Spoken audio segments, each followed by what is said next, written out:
Forza Milan! Antonio, Ciao Lars, come stai? sto bene. Where are you? Are you in Italy? No, I've been working. I'm at with my dad right now. I'm at my dad's house. Did you get back from vacation? Oh yeah, it's been 2 weeks now. I've been in London Nice. more than 2 weeks. Lars, there's so much news we haven't talked about. What do you mean? Like last time we did a video, me and Roy, we talked about a lot of things. What was that after? That was after what, Chukwueze, or what was? Yeah, after the Chukwueze, like we kind of talked about all the. It actually is a video. Check it out. Yeah. Let let me actually put the link. 4 days ago, it is interesting video because it has 57 comments under the video. Oh wow, I want to see that. Oh, Roy, man, stop with this Skynet thing. It's over, man. Hey, what's up, Roy? Roy, it's over, man. Take out Arnold from all our But thumbnails. guys, today, Never. besides like the general stuff, we have to talk about Musa and the Polish midfielder, and maybe just some other general news that I'm forgetting. But I feel like there's a lot of news right now. Let me say hi to all the Wow. chat. Very professional. Christian Pasmino, Alexander, Herbert Kipling. Herbert Kipling, who is a new viewer. No, he's been around. Okay. Okay. Well, he's fairly new. Like 2 months. Or 1 month. Okay, is that the person I know? He's Italian. Okay. And he disagrees with me a lot. He disagrees with me a lot. That's fine. I prefer people that disagree with No, me. well, I don't know with you. With me, I don't know. Edison Sokoli, uh, and Marvin Pete from Australia. I think in Australia now is breakfast time. Probably it's 8 hours ahead, so Pete is working. It's just 16 people watching the live. Um, it's a bit low. We are back live after a week. Just 16 people. Let's wait for the number to grow a bit. Roy, where are you at the moment? Are you still in Italy? Yeah. I'm in Italy. What are you doing in Italy? I'm doing a few things. Are you chilling holiday or you're there for business? Both. Ah, interesting. Yeah. So Daniel, He's watching Napoli play against like third division teams for fun. Oh yeah. I'm gonna watch it. Yeah. oh, you're going to watch Napoli. Qatar is 1 a.m. is saying Totti Brotta. How's it going, Totti Brotta? Daniel, I think is from Australia, saying 8 a.m. in Australia at the moment. Um, I love you too, Herbert. so good. Love in the air. Love is in the air. Antonio, you are in US working with Guido. I'm not working with him. I'm at his house, but I just got off of work. I'm working like all weekdays, so Oh, okay. I thought like Guido is your boss because that would be hard to no, do. I can't do that. I'm just gonna give up on that case. Unemployment better than having Guido as your boss. Homelessness is better. Begging is better. No, I don't think Guido would be a bad boss, man. I think he's a bit old school. That so you need to know how to deal with that, but that's fine. By the way, Larry, I have an audio recording of when he was on the live and you guys were talking about single, and I saved that. I'll send you a video. Oh my god, are you serious? Is he? Yeah. Oh, I don't want to see these things, man. Anyway, 11 p.m. in Ireland. Yes. I'm in London, and I think Ireland has the same time. timeline, I guess. Antonio bouncer in the nightclub. Is it actually true, Antonio? What do you do for work this summer? No, I don't want to give away like what I do exactly, but it's not like Nothing exciting. That's it's fine. legitimate. It's legitimate. Yeah, but nothing exciting. Nothing to be proud of it. No, that's not what I said. It's I don't want to bring in my personal life into this. Shut up. 5 p.m. in Dallas. And what else we have here? So, Roy, people are asking if you met the Napoli team. No, no. No, yet. Are you? You just I'm do some voodoo curse on them. planning to go on Saturday. I saw your when we were preparing it live. You had the camera on, Roy, and I saw your room or living room of your place. Definitely, you're ready to do some voodoo shit on that thing. Our place is ready. He's ready to go for Hey some guys, voodoo. speaking of Napoli, did you see the Al Hilal or whatever they bid 140 for Osimhen today? Is it real? Is it? There is any reliable sources that is reporting this? Yeah, Like that's real. a That's real. Romano. I think Romano said it was Romano said maybe 120, and then someone else said 100. Oliver is the only reliable source. Who? Ollie Fisher. Okay, Roy. I'm actually serious right now. No, it's serious. Like they bid, and they also offered him like I think 60 million euros a year. But I think he someone rejected. I think Napoli rejected the 110 million offer, and they think they wanted to raise it. I think they're not going to accept if it's from Saudi Arabia. They're going to at least get 150 to 200, or maybe 180 million. Can you imagine Napoli with 150 million to spend? Yeah, that's crazy. It's a bit too late for No, them. like 200 million.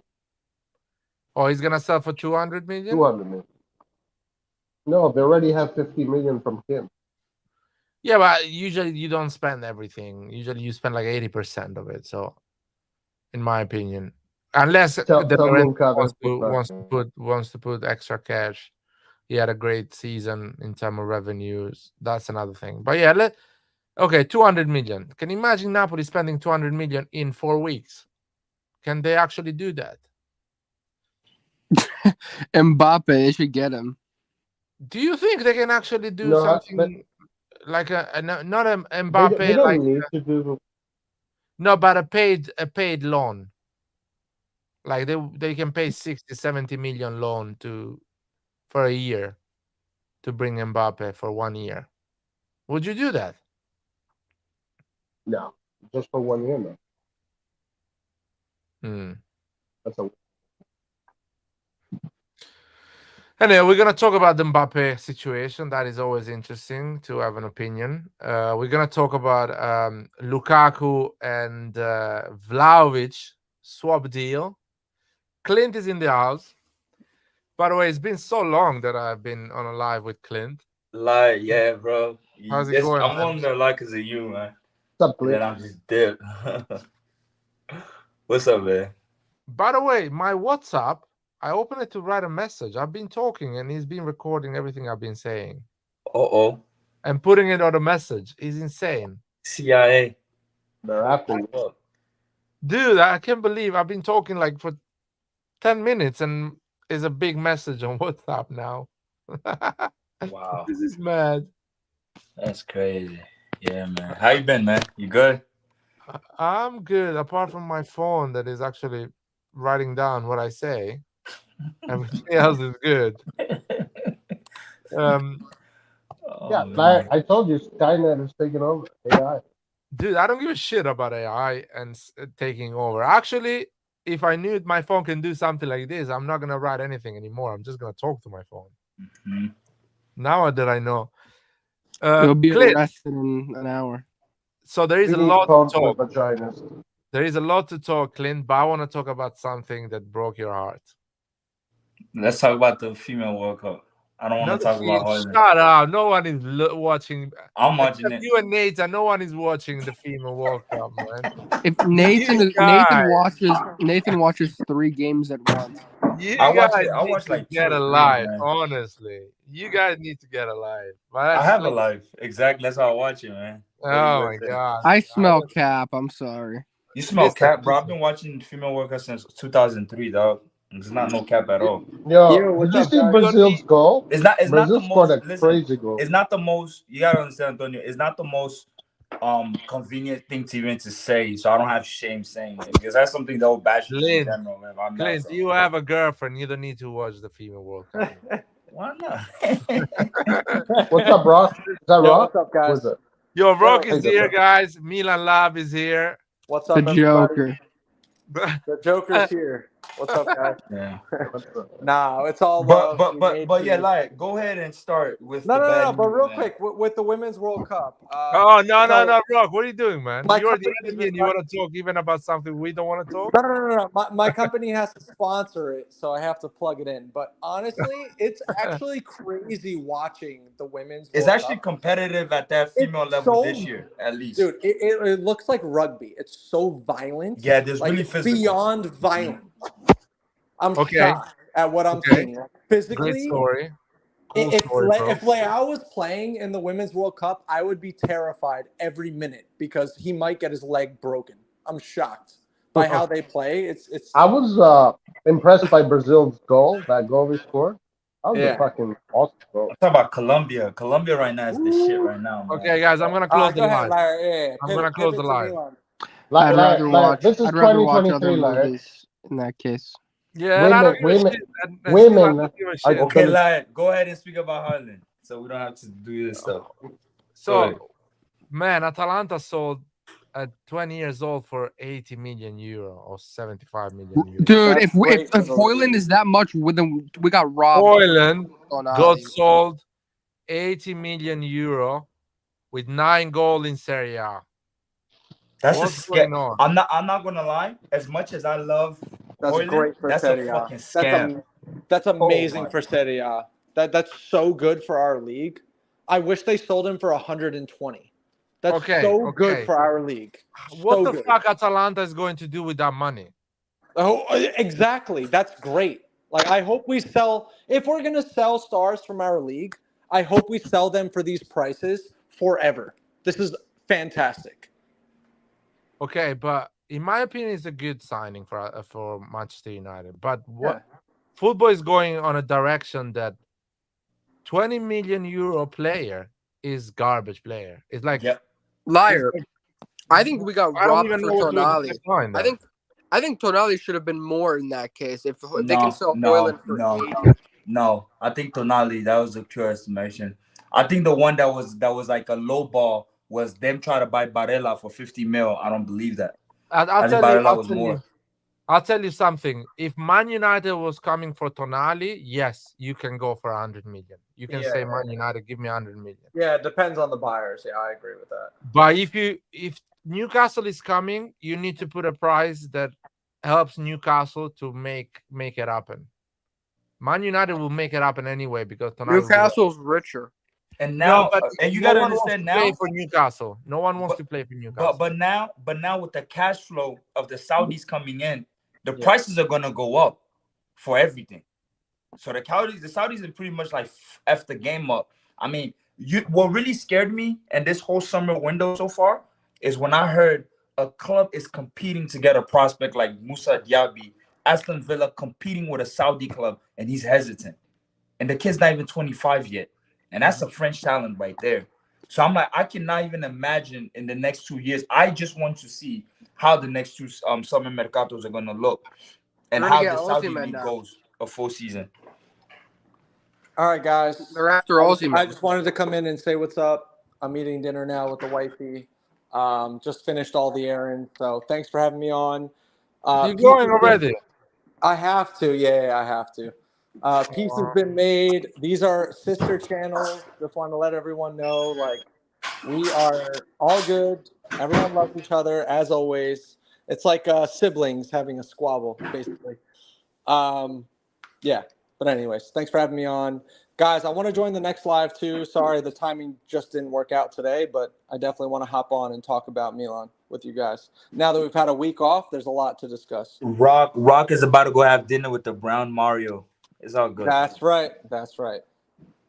All right, guys. Ciao. Grazie. Grazie. Okay, but yeah. okay, we're good here. So, thank you, Rock. So that's what I wanted to add. That's, my outlook. I think the Saudis bringing more cash flow in. I think, like you said earlier, that 20 million player, people are going to start either overvaluing a lot of their players regardless. And if you don't have the money, they don't care. And it depends the player also where their mentality is, because I'm starting to also realizing this summer mercado, I think so far only few players even care about their career going forward. Because, yeah, people, like when a lot of money comes in, and there's a life-changing money, I think you start reassessing like your priorities, and I think we're seeing it take place. Cash in. So I don't know, man. They are already on life-changing contracts. It's just but I mean, look at SMS, like 30 million for 3 years. Bruh. That's generational. And wealth. also, no taxes. Yeah, it's net. It's net. We always All net. net. And now you saw the At the moment, Osimhen one, Right? right? The Savage family yacht is coming. The Osimhen one is like, it's like, right? Is he gonna go or he's gonna stay? Because essentially, here's how I see this, right? I'm starting to think like players are gonna start looking at stuff like, okay, somebody like Osimhen, for example. Okay, I'm gonna look in Europe. I already won the Serie A. Maybe my next step is the Champions League. What are the teams that are more than likely to win the Champions League or be in that last four, right? And I'm talking about where they actually want accuracy. They don't want to gamble or anything. They might look, okay, can I fit in the Madrid system? Can I go there? Okay, if I can't go there, probably why not the Saudi? Maybe I'm okay with my whole career having Serie A, being a legend in Napoli, and just go and get the big bag that young age, especially him being from Africa and the way he grew up. Africans tend to compromise when a lot of money comes in, man, because they know a lot of them didn't go to school. They can't follow up sometimes their career. So that money tempting plays a big X factor. And we've seen in the Mercato how many players are moving over. Look at Verratti now, right? So it's, man. Bro, Sadio Mane is going to use that money and like redo his whole hometown. And I mean, you already got like three Senegalese players that are already over there, right? Guys, but don't confuse the things. Don't confuse it. Sadio Mane won everything he had to win. Yeah, I know. I'm joking. He's I'm 32 joking. years old. That was a joke. But no, I know. No, but I'm trying to I got that. What do you say? Just to talk overall with the situation. So players like Sadio Mane, Messi, Benzema, Cristiano Ronaldo, I think they're doing an incredible, a smart decision. To be honest, or players like Milinkovic-Savic, they are like, I'm not winning a World Cup with Serbia. I'm not gonna win the Champions League. I played highest level. I'm 28. I'm gonna get the bag. But in my opinion, players like Osimhen, Mbappe, Bernardo Silva, and other players like Fabinho is still in his prime. I don't know. I think I will stay in Europe. I will play football for the biggest. But the problem, let me tell you the problem. Let me tell you the group. Let me tell you the group of teams or the tier of teams that gets affected, right? I'll give you a situation like, somebody like a Milan, for example, right? Where we go in, we need a couple of experienced players. Let's say like a Giroud to come in, like a Carrot to come in, right? Like Milan 2-3 years ago. Now those guys, you can't bank on that no more because now the Saudi is in the middle of that. So they pull these players automatically, right? Same as the Leipzig and all these teams that might rely on experienced players coming down from, let's say, Real Madrid. Right, because a Kante, for example, even Mane prior to going to Bayern, I think if the Saudis would have came in for Mane last year, he probably wouldn't even go to Bayern. And I'm not saying he performed well, but I'm just saying in that pool of players that are coming, they're still quality, but they might add, like extra weapons to a team that's up and coming. Saudis coming in now, they kind of take that pull away, and therefore it can affect teams for real. Hey guys, can I just to follow up with what Clint said? I agree, and I think though, for me, I'm still like, I honestly am not concerned, and this is the reason why is this is just an exacerbated, extreme version of what's going on with money and football, and so what this is doing is it's sort of highlighting the unsustainability of the way football is today. And I'm not against the Saudi league. I've just for a long time have been arguing that UEFA should do a little bit more in terms of regulating, but obviously they're corrupt. So I think that Milan is already adapting since the state of Italy and the finances there are just poor I compared need to other to- leagues. I So need to- Milan is relying on young players' development. So yeah, I think like we are going to be in a decent spot for us. Maybe keeping our best players will be hard, of course, but we're in an okay spot for the future. The only concern I have is if corrupt UEFA like finds a way to include these clubs into the Champions League, because if that were to happen, which I know they're in like the Asian Champions League or whatever in the future, and they try to get into the European one somehow, which is insanity, I know, but like if that were to happen, then I would start to be a little concerned. Because the Champions League is the competition. I mean, that's why they got like the World Cup for clubs now that's coming. That's gonna be 32 teams. So I know that's exactly what they're doing. Plus the PSG guy and other people from like the Middle East, they're on like the UEFA board.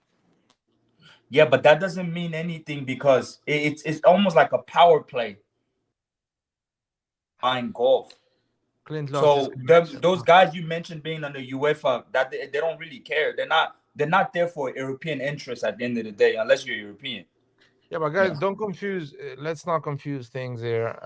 Europe, UEFA has control on the Champions League, and so they make regulations for clubs that participate to that league. So they have zero power, basically. The power is given to them by the Champions League as a competition that brings a lot of money to clubs. So they need to follow those rules. But UEFA has zero power on international football. So the Saudi league or Saudi clubs or all clubs or leagues in the world, they can do whatever they want. They don't need to follow. Yeah, indeed. Serie A doesn't follow the UEFA rules, man. Yeah, because accommodate most of the UEFA rules. Because I'm hearing a lot of, I'm hearing a lot of people in the English fan base, at least, browsing to these comments and all these forums. They're asking FIFA to step in, like what the Saudis are doing. I'm like, why are you mad at what the Saudis are doing? It's their league. First of all, they invested in your league. They saw there was like there was a lot of they were limited to spend as they want. So then they're attracting people, to their league. And if it's successful, not successful, I mean, I don't think nobody should be judge of how somebody conducts stuff within their league. Anyway, another thing is FIFA has not power on domestic leagues. So FIFA cannot say to the Serie A what they should do. And if they cannot do that to the Serie A, they cannot do that to the Saudi league. So funny enough is, but they can. I like correct you on that. Like they can for maybe not those leagues you mentioned, but the leagues that depend on FIFA. Like where I'm from, the Ivory Coast. The Ivory Coast depends from someone like the pool money that they get from the competitions. The FIFA do pay our federation. They have to comply to certain rules because that's the way they can actually cut those subventions. We're talking about regulations like football rules, not like. No, I'm being serious. So I'll give you an example. What just happened in Ivory Coast? They forced all president of Ivory Coast. They sent a mandate not long ago that all players that are playing within the Ivorian League should be having a minimum of health insurance, or they're gonna cut the subvention. And they legit said that. Yeah, but these are rules that are not financial rules. They are basic rules that you need to be conform. Right, but then that's what I mean by rules just in general. So yeah, hey, but guys, and there's a financial doing, incentive there because they give them money. How y'all doing, guys? How y'all feeling now? Good. Okay, that's good. That's good. I was wondering where Roy was at, man. I was getting worried. Roy's on holiday, man. No, I know. But y'all seen the pictures of the event out here in LA, man? I'm happy, man. Larry, I got to meet Baresi 2 times, man. What a dream come true. The signing of the jersey. Yeah, man. Amazing experience out here. But a lot of things had changed. They promised us a lot of access with the club, but since Pulisic came, the Secret Service is involved and all that shit. So, but it was good experience, man. And I'm glad. And Milan, they know they barely left to Vegas today, so which is a good thing because Vegas brings out the devil in you and stuff like that. But it was a great experience, and all I'm gonna say for all these Pulisic fans, make sure that Pioli puts him in the number 10 because I seen him yesterday as a right wing in practice, and he does not look good at all. He struggled against Simic and another Primavera player. So if he can't even break those guys down, and they were bullying him, then imagine Serie A defenders. Let's see. I want to close with the Saudi talk, and we can start talking about Milan because Gio is here, and I want to hear your opinion about this transfer market. The Saudi league and what they're investing, I like it because it's showing how weak is the concept of financial fair play.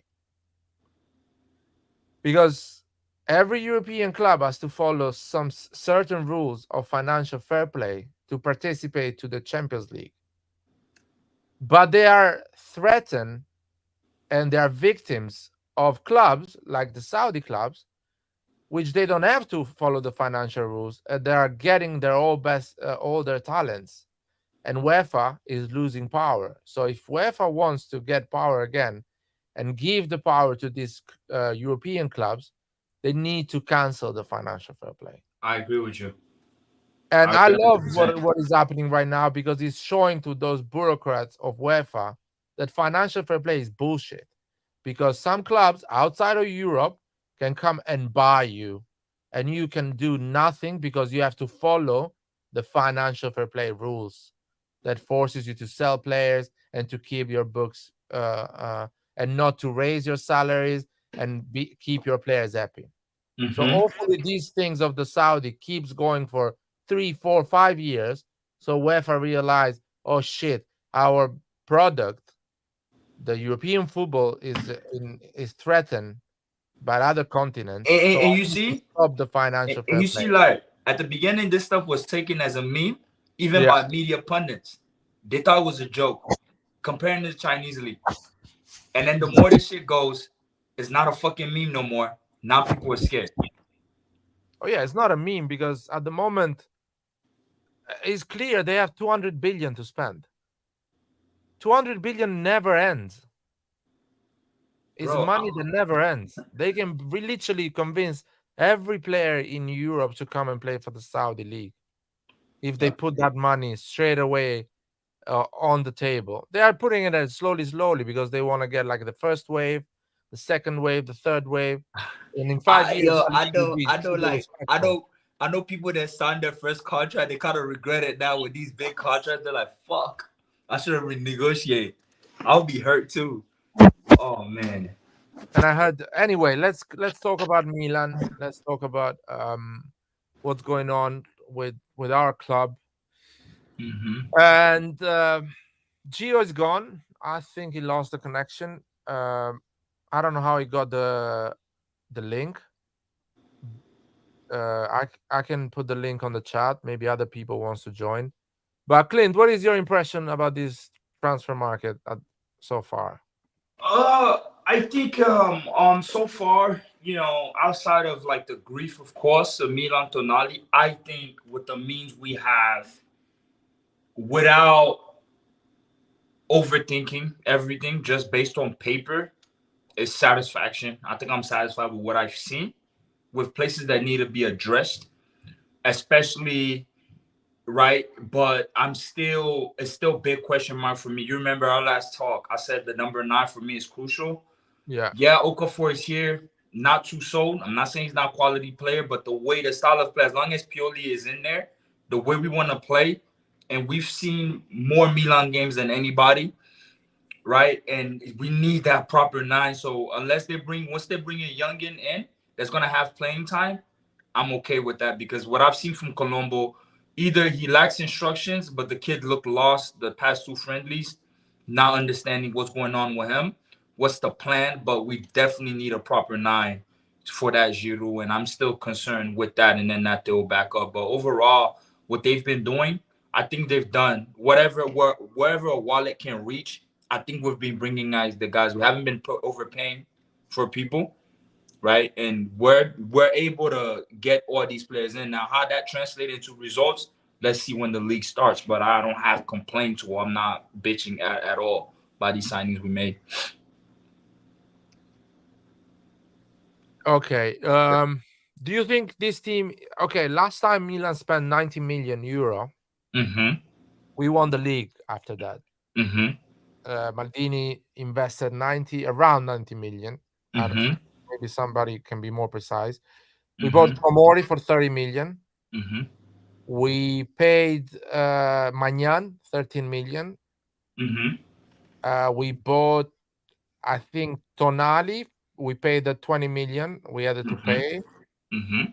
And that was 50, 60, almost 65 million for 3 players. Mm-hmm. And the other 20 million was paid to buy players like, if I remember. We also redeemed Messias. That's summer. Was Messias, Florenzi, Giroud, and Balotelli. Yep. Exactly. Those 4 players. Messias was 4 million, Balotelli 5 or 6. Mm-hmm.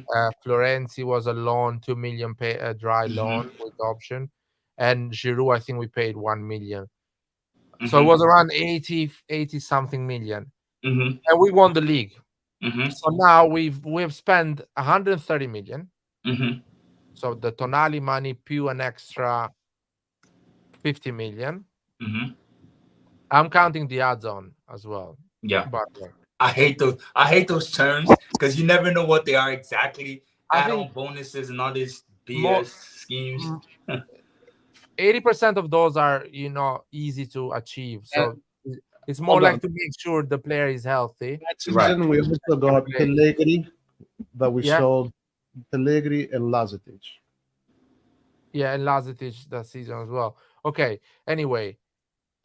So 130 million. Is this team with 130 million investment ready to win the league or challenge, until the last day, the last game? Yeah, challenge, yes. Challenge definitely, because, and I'll give you exactly why I feel that way. And I saw your comment saying like the league. I agree with you, like the whole midfield, it's a new midfield. But I think one thing I think we're taking for granted, right? It's that our core players, our core guys, like there are guys that sometimes that usually will change a game. And I'll take the guys that will change a game, right? Because Tonali didn't really change game for us. Yes, he's good, and I'm hurt. But what I mean by that is like Leao, Theo Hernandez, and Magnan, even Giroud on a good day, they flip the game for you, and they still intact that there. We just have Adams. Now the biggest question mark is like, how did they all fit in, right? Because it's not a complete turnover where like, okay, we got a new attacker, new everything. I think knowing Pioli, I told people last time, I'm like, knowing Pioli, Krunic is gonna start. He's gonna start this. He's gonna start like our first games of the league. All these new guys are not starting anything. If Messias is still with us, he's starting the first fucking game of the league. And these guys are going to be eased in. Knowing Pioli, that's what's going to happen. But I think the depth is there. But I definitely think we're going to challenge for the league, because I look at other teams, right, without going too crazy. I mean, Napoli, yes, they're intact. But I haven't heard who they bought to replace Kim. That was really instrumental. And then with Rudy Garcia, I don't know what style he's coming in. So let's wait and see. Roma, I haven't heard. They haven't got a number 9 yet. I don't know where they at. It's big question mark. Tammy Abraham's not coming until next year. Inter is probably the one that I think is still a strong candidate, especially having Fratesi. Mind you, yes, it's true that what's his name, Skriniar left, but I think they're still solid. And if they're able to get Scamacca, yeah, you could definitely put them as contenders. But Milan should be there because, like I said, just to summarize all of this, our core is still there. Our core is still there. And I think that's the most important part, especially through who the game will go through. And what I'm seeing from this Reindeers guy, I'm not trying to overhype him, but boy, I like what I see from him. I'm not gonna lie. I just so a reaction, more conversation. What you said. I think Inter lost. Somebody can correct me. 13 games last Serie A season. Mm-hmm. So I don't think Inter has improved their squad as much to avoid to lose. Of course, they're not going to lose again 13 games, but I don't think they are much better than the season before. So there is a risk they will improve, but not as much as to challenge for the title. I agree. Let me take that back. I forgot they lost Zico and they don't have nobody to really hold the ball. And need a Ronan as well is out. Yes. Yeah, I forgot about that. My bad. So Forget about that. and the guy, the German left back, Gosens gone. Golden is out. I don't know. He didn't add a lot to the season, but it was still depth. Somebody coming from the bench. So Inter is, in my opinion, Inter is good in the midfield. Lukaku is not there, and he was adding some goals at the end of the season. Peko is not there, so they need to still build up their team, and I think they will have a similar season, more steady. So not 13 games to lose. I mean, they're not gonna lose 13 games, but they're not gonna challenge for the title, my opinion. Juventus, I think, is gonna have a good season because they have just Serie A to play, so they will get a lot of points. I don't agree with that, man. If I don't want to go off a friendly, but what I saw in that friendly, if that's gonna be the Juve, no improvement. With Allegri, I'm hard. I can't. I know the title Juve is still there, the mentality, but boy, they don't. Okay, they don't stay there. Stay there for a second. Juventus is gonna give Vlahovic to Chelsea and get Lukaku. I think that is a win-win for both the clubs, for Chelsea and Juventus. Now, yes and no. Counter for Allegri can be a great weapon with Chiesa and Keane and all the pacey players that Juventus is adding. You know, Weah, Kostic. So Allegri will play ugly and he will win. He will get a lot of points playing ugly. That's what I think. Yeah, the thing is, how is it going to affect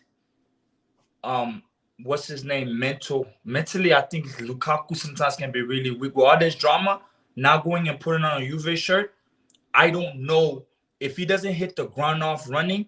I don't know what that does to Lukaku's psyche. And that can be a loss on Juve's side, and then they can get the short end of the deal. But one thing I'll say, from that friendly, Chiesa looks really fit, and I like what I'm seeing from Chiesa a lot. He looks really fit. And I think he can be that extra weapon. But with Lukaku, that's that big question mark.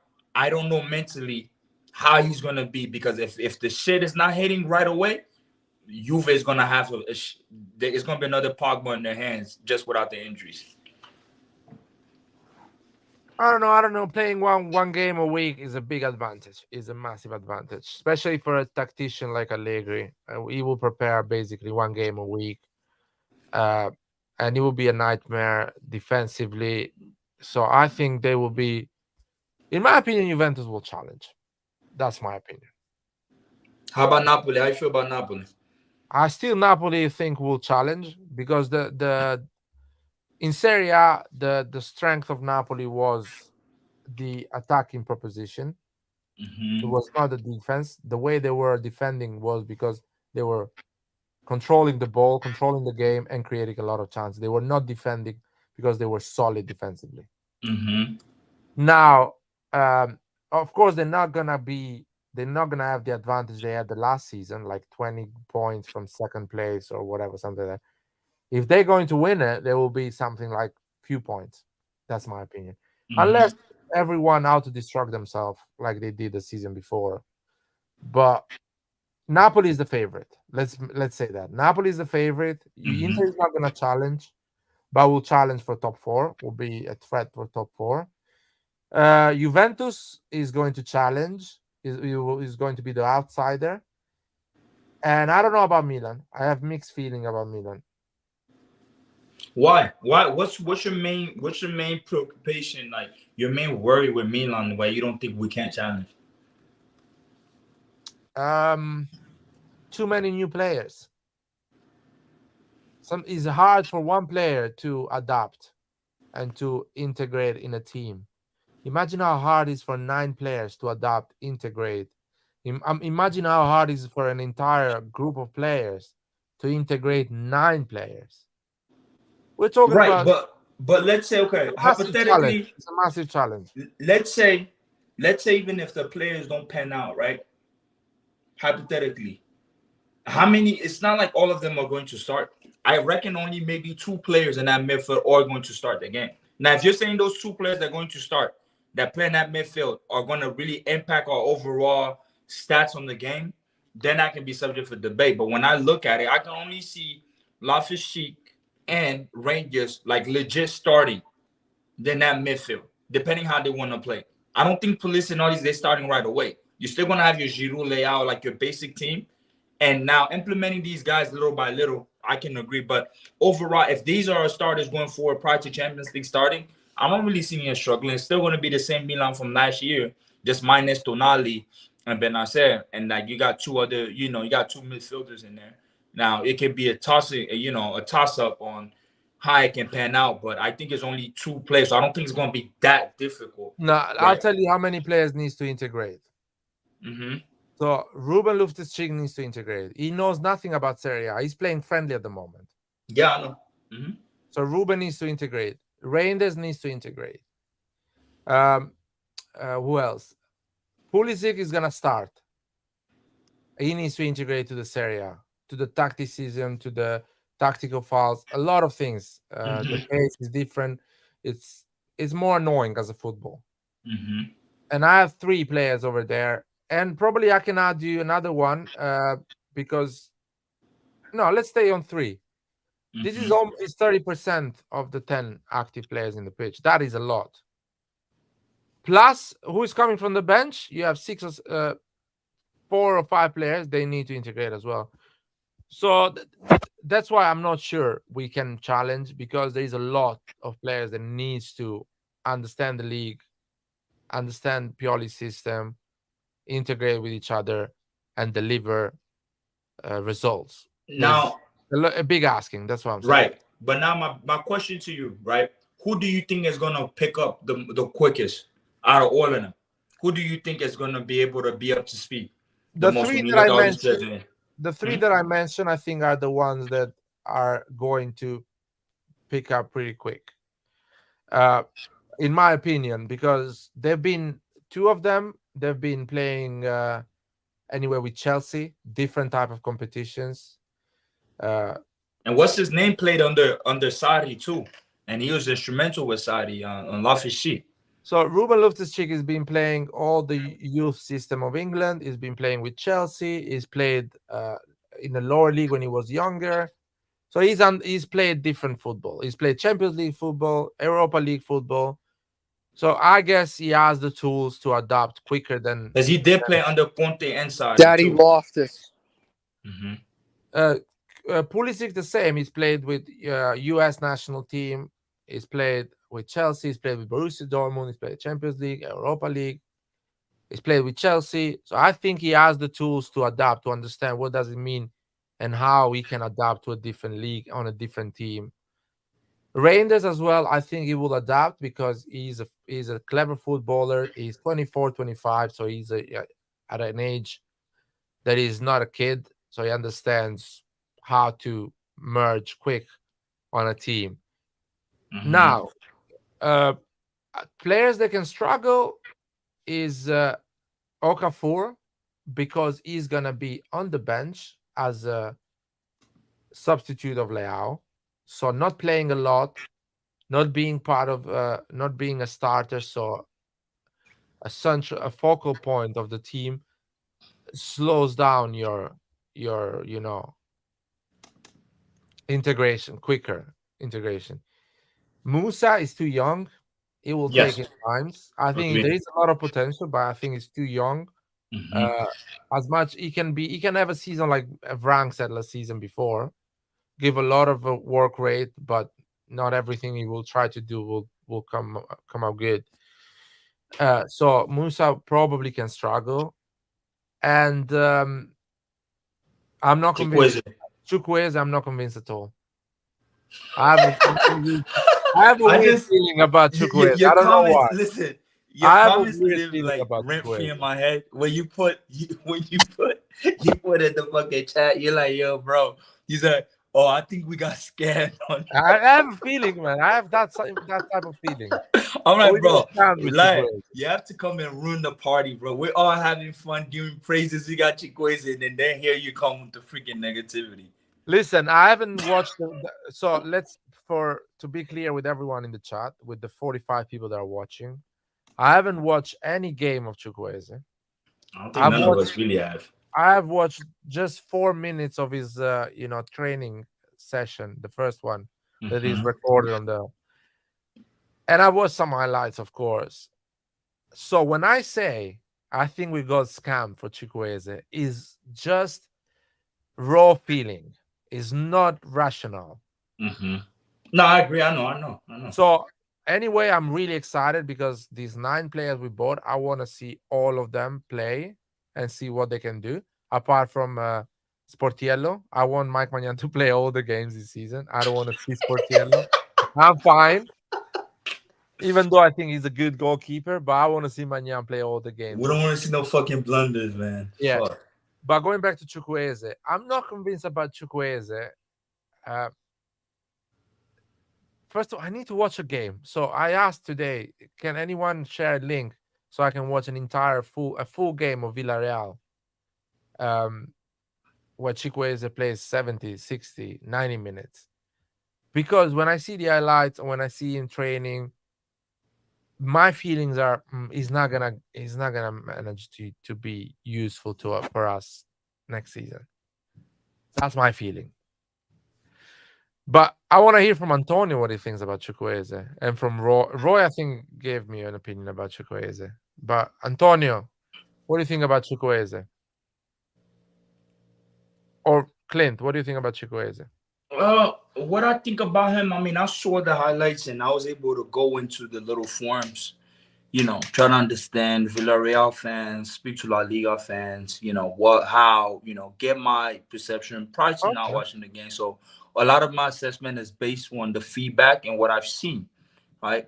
Is one thing I think the positive upside to this is he can take you one-on-one, he can dribble. And I've seen his heat map and how he moves. So he drifts, he tends to come center a little bit, where he is. So that's anybody that can take a player one-on-one, I think that's good. So you're not just useless. Now, the big question mark is, like you said, I mean, a lot of us haven't watched his game. How does he fare during a whole 90 or even 70, 60 minutes, right? Or you in and out the game, or you're another layout on the right wing, and then on the good days, you can just dribble past people, and then the other days you're just you see what I'm saying? You're non-existent. That's a question mark, and we don't want to have that, right? There's a reason why he's coming in and how good he is compared to like a Messias or Salamakers. Not in terms of skills, because he's a skillful player, like he has crazy skills, not supposed to Nigerian, but it's in terms of how consistent he is and decision making, I think, because Salamakers can dribble, right? He can dribble, but the decision making of Salamakers is like fucking like a decision making of a bird. And I love Salamakers, but it's a fucking, and I think that's what it comes down to, right? I don't think nobody doubt his speed and how he dribbles, and I know how you're thinking right now is, like you always say, this is Italy, and defenders don't give you fucking space. Then I'm going to let you have a whole parade in the back of everything, because when you start playing teams like the Udinese or these relegation teams that decide to sit back, how do you perform? That's when we want to see that you're good. That's why I'm more happy with Rangers, because he shoots outside the box, and usually people that play deep, you can shoot, get somebody to fucking, touch the ball or something like that. But these guys, even Okafor, that's what also puts a question mark on me, because forward, they're not going to let you run in behind. Because what makes Leao different from all these guys, Leao is a physical, he'll want body contact with you and run with you, right? These other players, they're not built like that. Right? And Chukwueze is 5'8". Broad shoulder. Leao has the physique of Ruben Loftus-Cheek, but faster, basically. Right. And then Leao goes past you, and then the way Leao goes is his burst It's completely different, right? These other guys, yes, they're fast, but how physical are they when they're touched? I mean, thank God Bekao is in Turkey. We don't have to deal with that guy no more. But yo, if you start playing these, like, you know, I don't know, if you got a Bremer, right? How does the Okafor does in front of Bremer, for example, right? Or even when Chukwueze, if you're going in Bastoni, right? Because I assume Chukwueze is going to be Bastoni side. We're playing a derby. How you going past Bastoni? So I think once I see that, I can give a full assessment. But I think what we need to be happy about, I think as Milan fan, is knowing that we needed a right wing. The right wings are presented to us based on the money we have. I don't think nobody can be mad at the choice we made with that. I think the only downfall is that, oh, he had 1 year contract. Why are we paying this? But securing him, I don't think we can really be upset, because what was better, right? I mean, Sassuolo tried to give you, asking you 40, 50 million for Berardi. Are you paying that? Yeah, we can say he's Italian, he can come, but now he doesn't perform. We're going to start bitching. We'll be like, oh, we could invest that better somewhere else. So I think for these prices, I don't think we're going to be as mad with these players not performing compared to the CDK based on how much we bought them for, if it makes sense. First of all, disclaimer, I don't care about money because it's not my money. So I'm upset. I'm upset with CDK because he has a lifetime opportunity. Man. He has the opportunity to play for Milan at San Siro, and he's shitting the bed. It's more. Man, I'm starting to join that train a little bit, because I'm looking at that Juve game. I was looking for patterns. I'm like, why are you not in the penalty shootout? Why these kids are shooting the ball? Where are you? You're the one, you know, all these kids are performing. I mean, you're not stand out.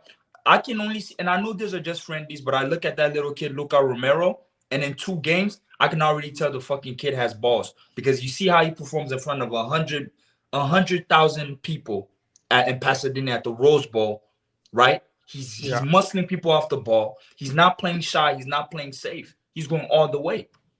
And he has a chip in the shoulder. CDK is just second seed. So I see him even the second half. I'm like, come on, it's a friendly. It's not really big pressure. What are you doing? And I'm looking at Luca Romero, like how he's performing. The kid just got there. Look how he's playing. Yeah, Luca Romero is a good player. I like him a lot. Now, he's one of my favorites. He has personality for sure, and I respect that. Him and Simic really convinced me a lot too. I won't mind him being in the first team.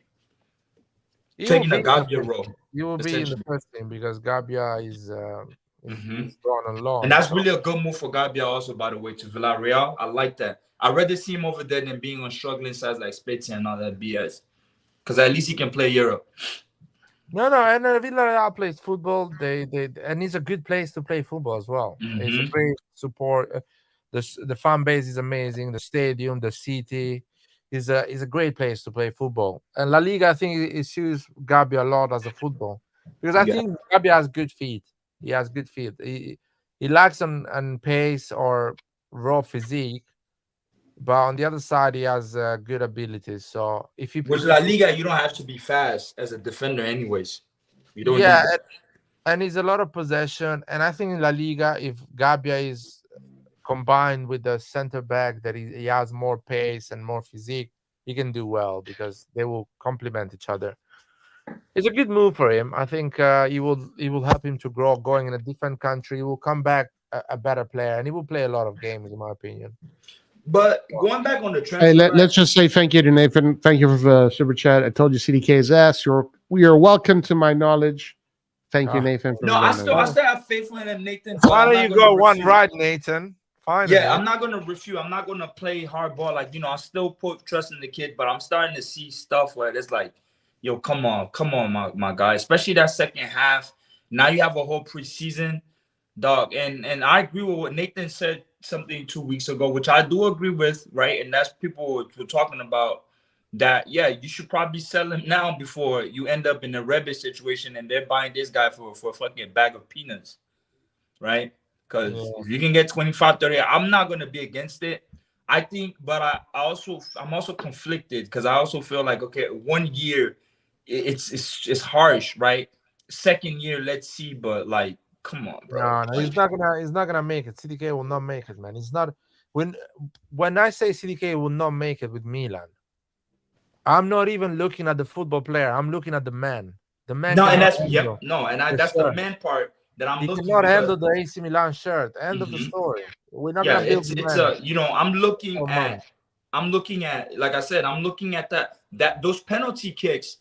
I looked at it person. I'm telling you, CDK wanted to break that mold. He would have won it and shot first against that Juve. I know it's a friendly, as dumb as it sounds, but them kids should have not been shooting. Like he should have went up there. You know what? Let me try that out. But it looks like if you're hiding in those friendlies for those type of things, it says a lot. And like I said, you can see like the Romero, they're coming in and the kid hit the ground running. It's not luck or any of that. He's fighting for the balls. He's playing with personality. And like you said, the personality, I'm starting to see it's not there. And I understand players need to adapt. But if they give him a chance, I just want to see how it pans out because, I'm not wishing for him to fail at Milan. I don't think nobody is, but I just don't know. I think at our stage, too, the way we're advancing, people are progressing as well, right? It's you have to advance. But what I wanted to add is for Milan, I think Milan made the right moves with they made the right moves as a type of club we are right now in terms of, and I'm talking about like the player pricing, right? We're not overpaying for people because we can all agree that doesn't always pan out. It's only select few players that we know the talent and you put your money there, you're okay. But can Milan afford to spend 60 mil, 30 mil, pretty much in the Man United situation, right? As much as I love Højlund, can we afford spending 60, 70 on a Højlund? Well, Atalanta, are we even okay with that as a fan base? Yeah, but that's Clint. Unfortunately, a good striker, that's what you have to spend. Right. And I agree, but it's like almost, but like also in your situation, a good striker. But I think you start having a team like Milan, you start having these flashbacks where it's like, fuck. Like, because I feel like teams like Milan, it's kind of like the poor individual. Like, yo, let's get food that's gonna last for a long time, right? Premier League can afford to buy Lukaku. Fucking Chelsea can afford to get Lukaku for 115, and then the next year I want somebody else. He didn't work out. Us getting that, then for 10 years we have to scramble to think it through. So I think our best bet is just try to get somebody in the pipeline. Like if Okafor doesn't pan out, bro, we bought him for 13 million. I'm never gonna be upset at that, right? I get more upset if it's like we spend 50, 60, and it's like fuck. You're supposed to bring us goals because that can be a whole mercado for us. So that's my own fear. Listen, with Leao, a guy like Højlund can score 20 goals in Serie A. Yeah, I know, bro. Trust me. I wanted Højlund, man. It hurts me, but it's but I think Leao can score more with a guy like Højlund.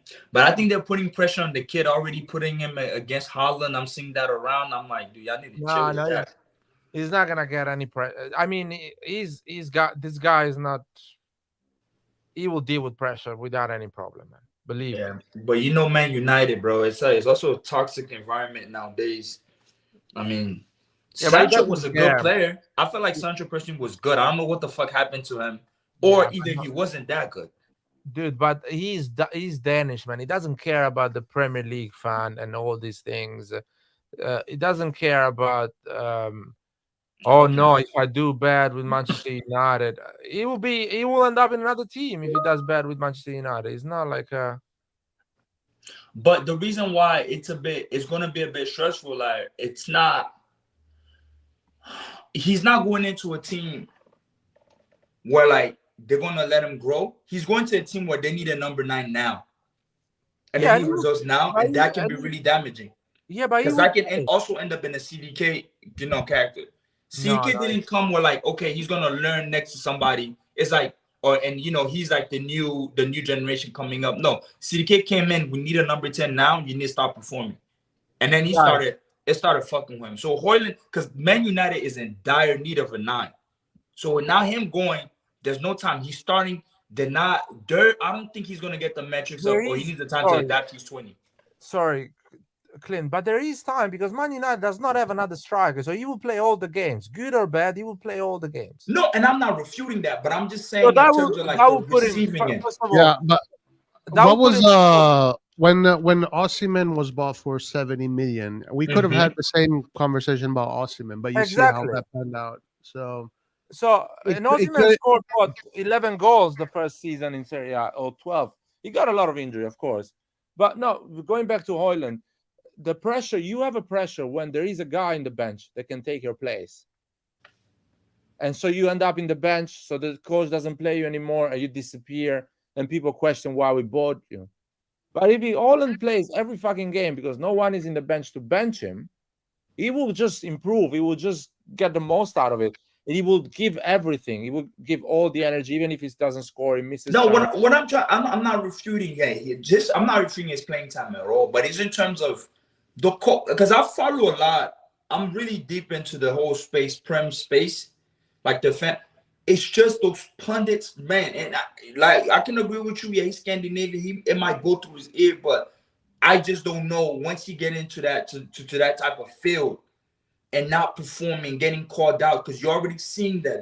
They already started. These major outlets already pinning him against Haaland and all that shit. How does that even affect the player before he even hit the ground running over there? Where like there's a lot of distractions. Now, if he has a good supporting people around, they can cut that off. But you can also know like Man Utd has a really toxic place, and it's not yet. Ten Hag did some stuff, but they're comparing themselves to City. They want to catch up. They want to hit the ground. Where Osimhen and Napoli wasn't automatically thinking like, oh, bro, we need to go and win Champions League and all that. It's time for you to allow yourself to settle. Like, we win the league, we don't win the league. Yes, it's a goal, but I don't think the fan base. Man United is the same. It's in the same situation.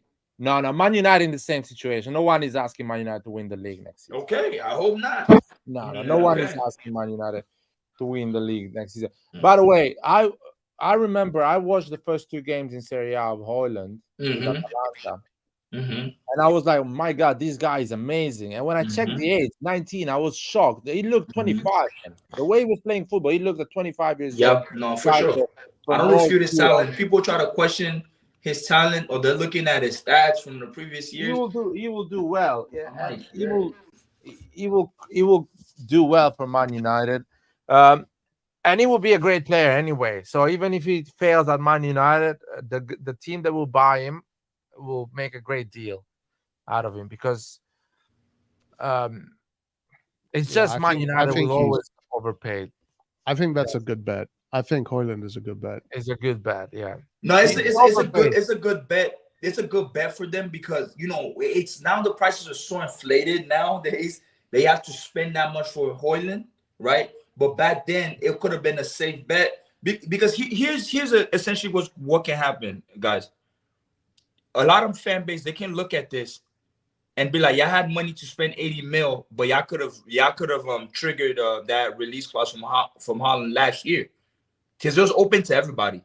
He didn't pre-sign with Man City or any of that, but y'all was saying y'all didn't have the money for it or whatsoever. Y'all didn't want to spend. So now y'all gambling, paying more the second year, knowing like the year before y'all still needed a striker. You could have went. Haaland was also okay going to Man United. He wasn't fully committed to just Man City. But they triggered it because nobody wanted to spend the 75 mil. And Madrid, they were waiting on Mbappe, so they got caught off guard. But Man United now putting on 80 mil. It has to pan out for them with Højlund, because if it doesn't, they're going to pinpoint that situation from last year and put it in their face. And I know that's what they're going to do. So we'll see. We'll see, man. But I want to say, okay, go ahead. No, I had a question. I wanted to ask, who do you guys reckon that we should go for 9, right? For like that Giroud mode type player right now in the market. Taremi? Yep. That's my guy. Yeah, I like Taremi. I've seen some footage of that Argentinian kid. I think he's 19, something like that. He is good. Too good to be true. You know what I mean? It's something that probably big clubs are already putting their another what's his name? Another Julian Alvarez. Yeah. Some big club has promised him that he will make a move to that big club, and that's why clubs like Milan are not managing to get him. So I feel like there is some behind the scenes, some agent that is telling him, listen, next summer, not this one, next summer you will go to Barcelona, you will go to Real Madrid, you will go to name it, What's his name? I don't remember his name, but Is he's it really. Valise? Is something Valise? No, Valise. Start with a V. The chat can help us. Is 19 years old. I think Rock knows his name. Okay, I got him. He's 19 years old, 14 million. If we're not buying him, that means there is some behind the scenes, some bigger club, bigger fish than us that is already made a the same offer but bigger contract, better sporting proposition. So that is that would be interesting. Another interesting thing is Julian Alvarez. If he gets another season in the bench, not playing a lot, maybe we can try to threaten and trying to buy a player like him. Yeah, but what's his name tends to get injured. I think maybe he's due an injury this year for sure. Holland.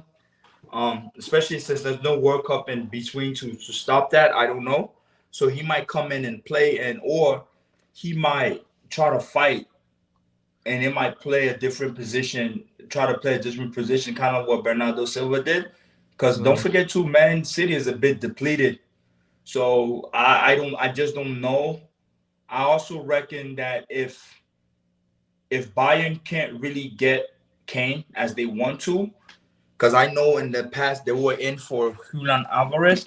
I think if they decide to put 70 mil, 80 mil package, what they're doing for Kane for him, Man City might, contemplate and might get him, right? I feel like those are the two clubs that are really, even Madrid.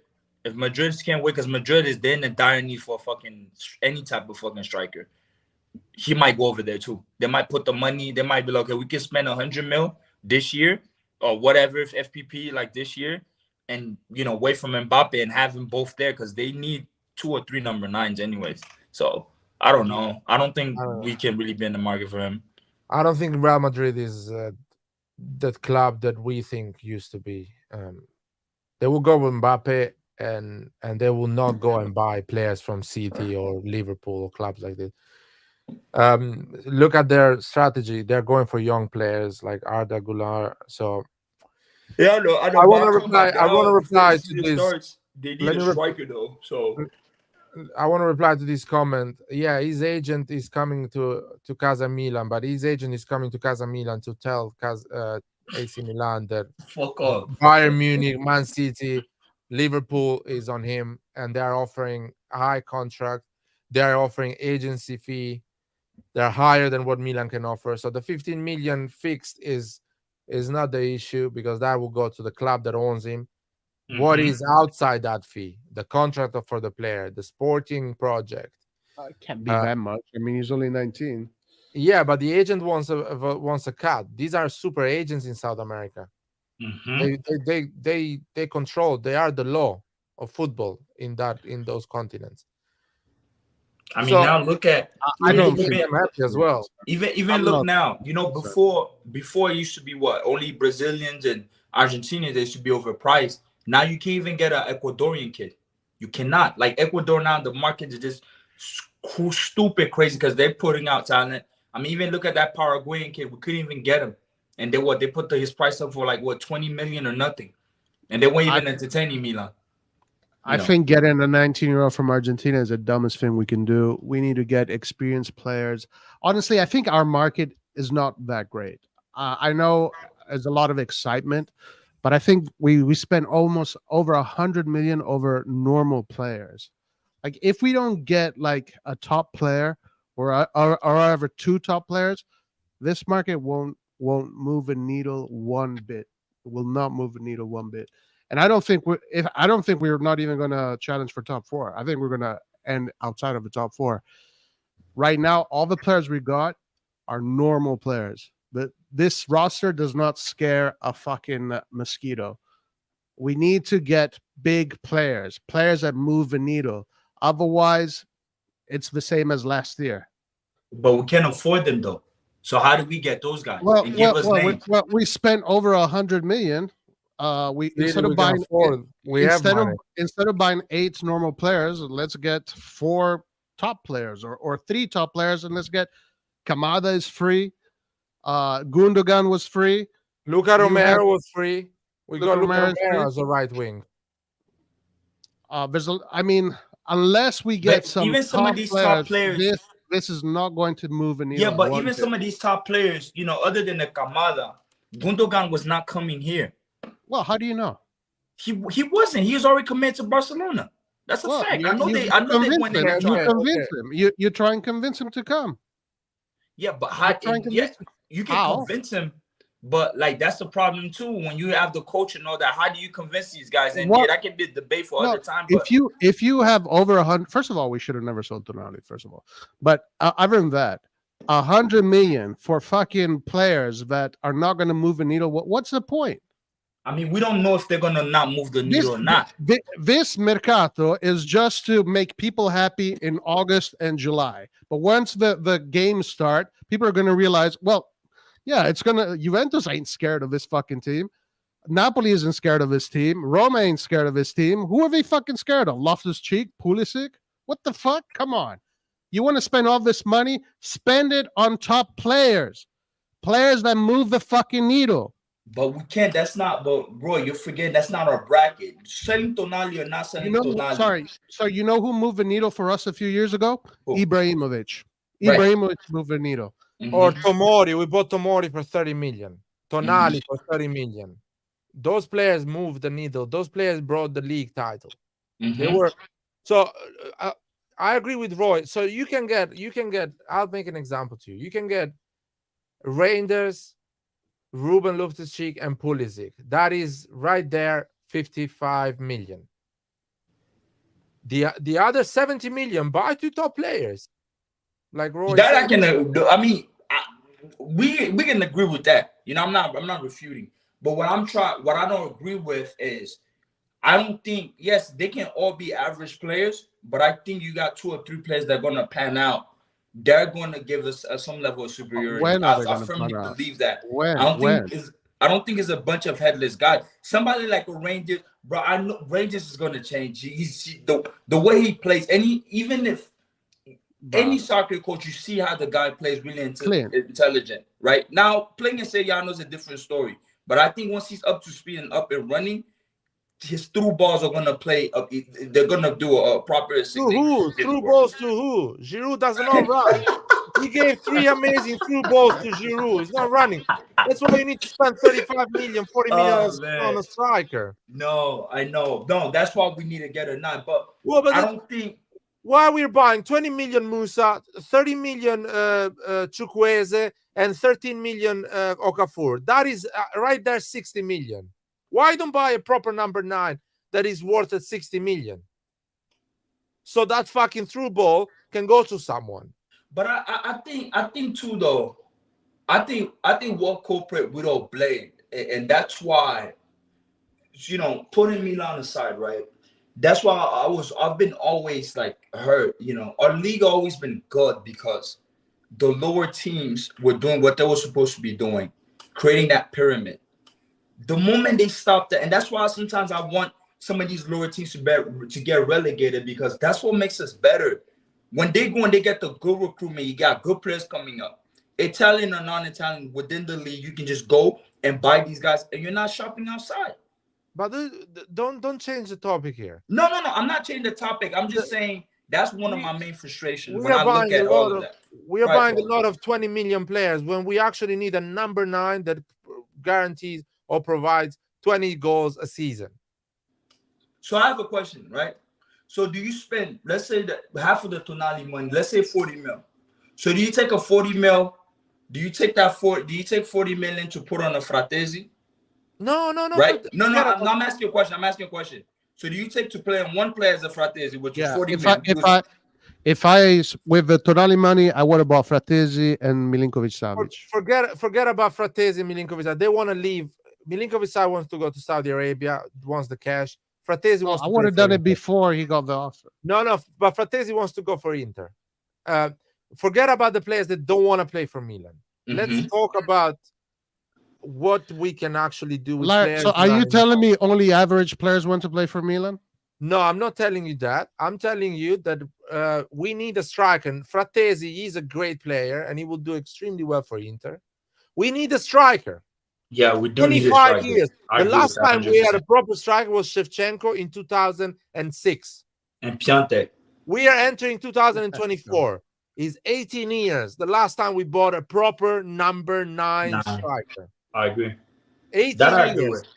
with. If another 12 months goes, I'm going nuts. And we're buying still right wing Musa, Okafor, and bullshit like that. Man, 18 years. Does Furlani knows that this club has been run 18 years without a proper number 9, a world-class number 9? Because if he knows that, if he realizes that, he thinks, okay, why we're fucking buying this bullshit, these little players right and left? We need a number 9. That's the reality. I agree. And then that's why when you asked me at the beginning, I told you straight up. I told you I'm not fully, because I haven't seen that number 9 yet to be like, okay, we got a 9 that we're going to build this attack with. We haven't seen any of that. So I don't know what they're doing with it, but it almost feels like we might run into the same problems. Now, don't get me wrong. Okafor has a decent size of height with him, but I just don't know how Pioli is going to, gel all these guys. But I just don't make all these assessments. Me overall, that's your opinion, right? It's fine. Yeah, me overall, based on how this stuff could have fucking turned out, I'm okay with this. Because I didn't like being linked to fucking Defrel from fucking Sassuolo, right? Arnautovic, I didn't want these guys. I don't care. Like, I don't want them. I don't care if he's going to be good for us in the league. I don't want to be linked to them. Then what's the point of having Giroud if I'm going to get 2 people that are close in age? I wasn't happy with those things at all. Those links fucking depressed the fuck out of me. This, at least, I can relieve until the season starts, but I'm okay. I'm okay now. I'm like, okay, we got these guys. I'm not going to be crazy, but there's some signings that kind of excite me. I'm not going to lie. But what I was hearing, Maldini is gone, Tonali is gone, and I'm hearing those links. The moment I heard Defrel, bro, I wanted to fuck everything up. I'm like, what? Listen, all these right wing and left wing and whatever we're buying midfielders, they need to perform at the level of Messi, Iniesta. Because without a number 9, that's how you need to perform to get your goals and your assists. I agree that we need a number 9, and we do. You're absolutely right. We need a number 9 that scores 20 goals a season plus 7-10 assists. That's the ideal thing. But our midfield is lacking. If we're showing up with this midfield, it doesn't matter who you have as the number 9. We need a top player in the midfield. Why do you feel this midfield is lacking?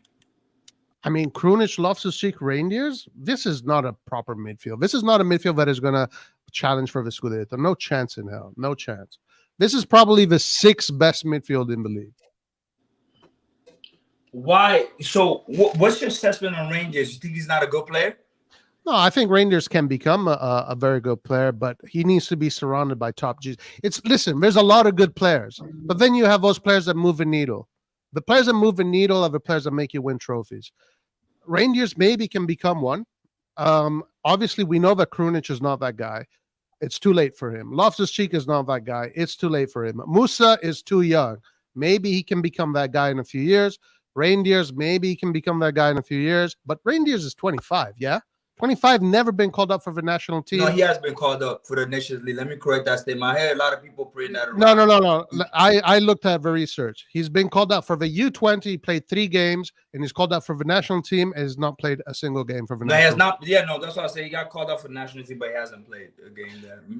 So But that's okay. I mean, there's some players that came with us that didn't start for the national team at all, and they got called up. Theo until 23, Theo still wasn't playing for France. Okay, but Theo came to us as a young kid, and he from the under 21s into the. I mean, Theo now is last time he played in the national team, he was in the final of a World Cup. Right, but I'm just trying to say prior to him coming, because if you're using that assessment, prior to him coming, he wasn't.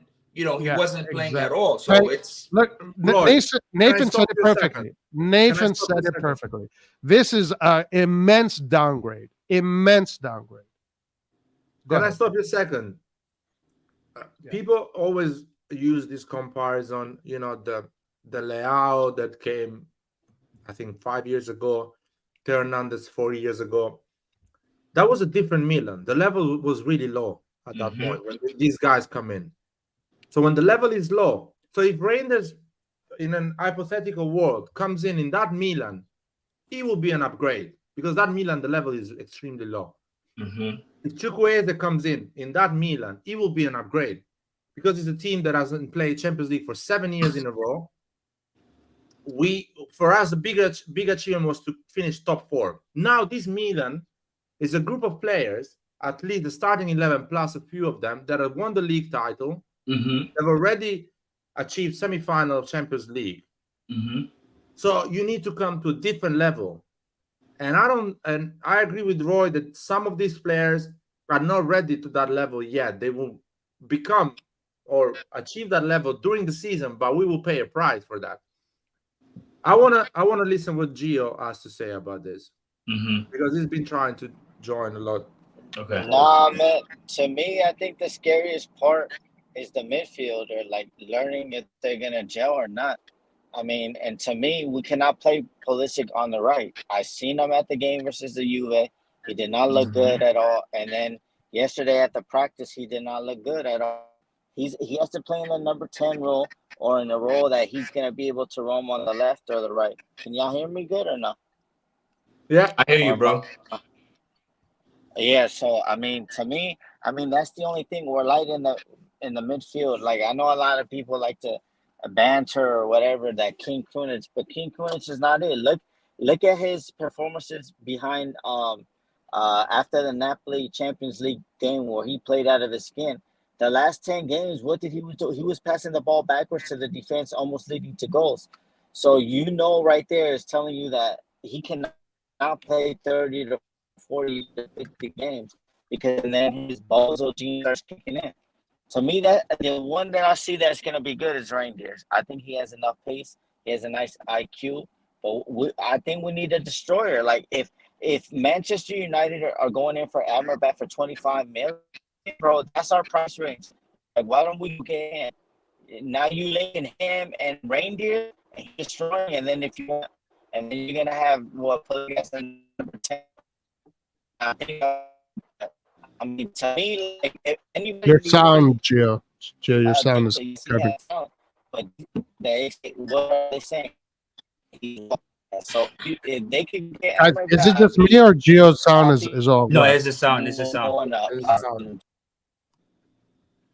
I personally think, though, I want to say this. I think with Musa, if they're able to use him right with his physicality. I mean, Loftus-Cheek and Reindeer, they look like a unit. You know, I seen them in person yesterday.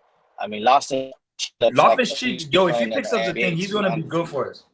He's going to be good for us. Like the autographs, I was like, damn, he should be in the NBA. But to me, I mean, I think right when Chukwueze was going to do good. And you know what? I think I was saying like a lot of bullshit. But I've seen him practice, and I can see that he's ready. Like he's doing good. He was putting under pressure and stuff like that. So whoever's coming out of Milan is Casa Milan in the practice ain't lying. Who, Gio? So Gio, I didn't catch your name. Who is ready? To use him a lot this season, but the midfield is scary. Gio, can you hear me? That we're in the top 4. Yo, what the fuck? Gio went for a solo, man.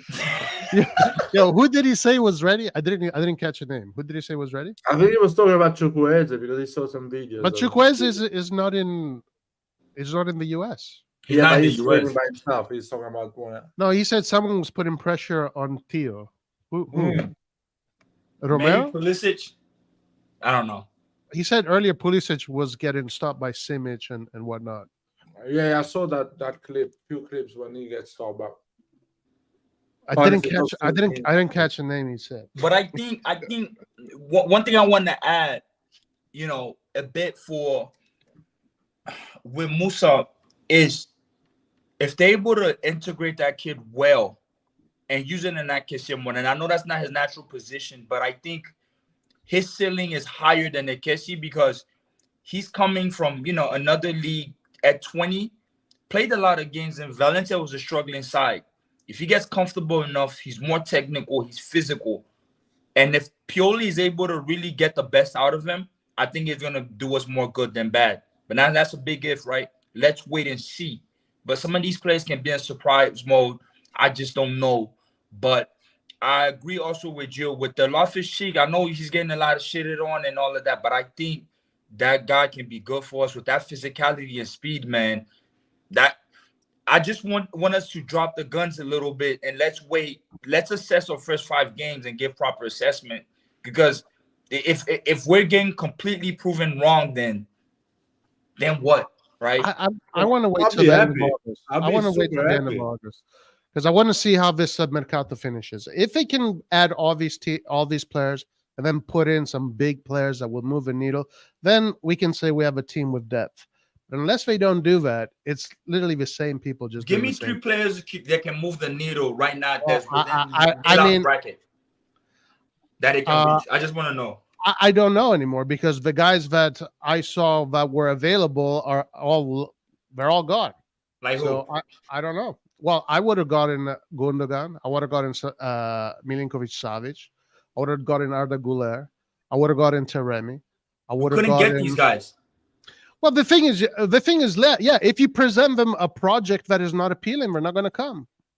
You know, I mean, you're going to present projects that are appealing to players that are average. But how But you saying this Gundogan project is we're a presenting is not Gundogan. appealing? We want to win trophies. I mean, we're not presenting a We want to win project trophies. that's We want. garbage. It's just Are now you there's sure names we that want come to in, man. win? We Are were you sure Arda we want to Güler win that you trophies? talk about. We were on Arda Güler. The moment Madrid comes in, they take him.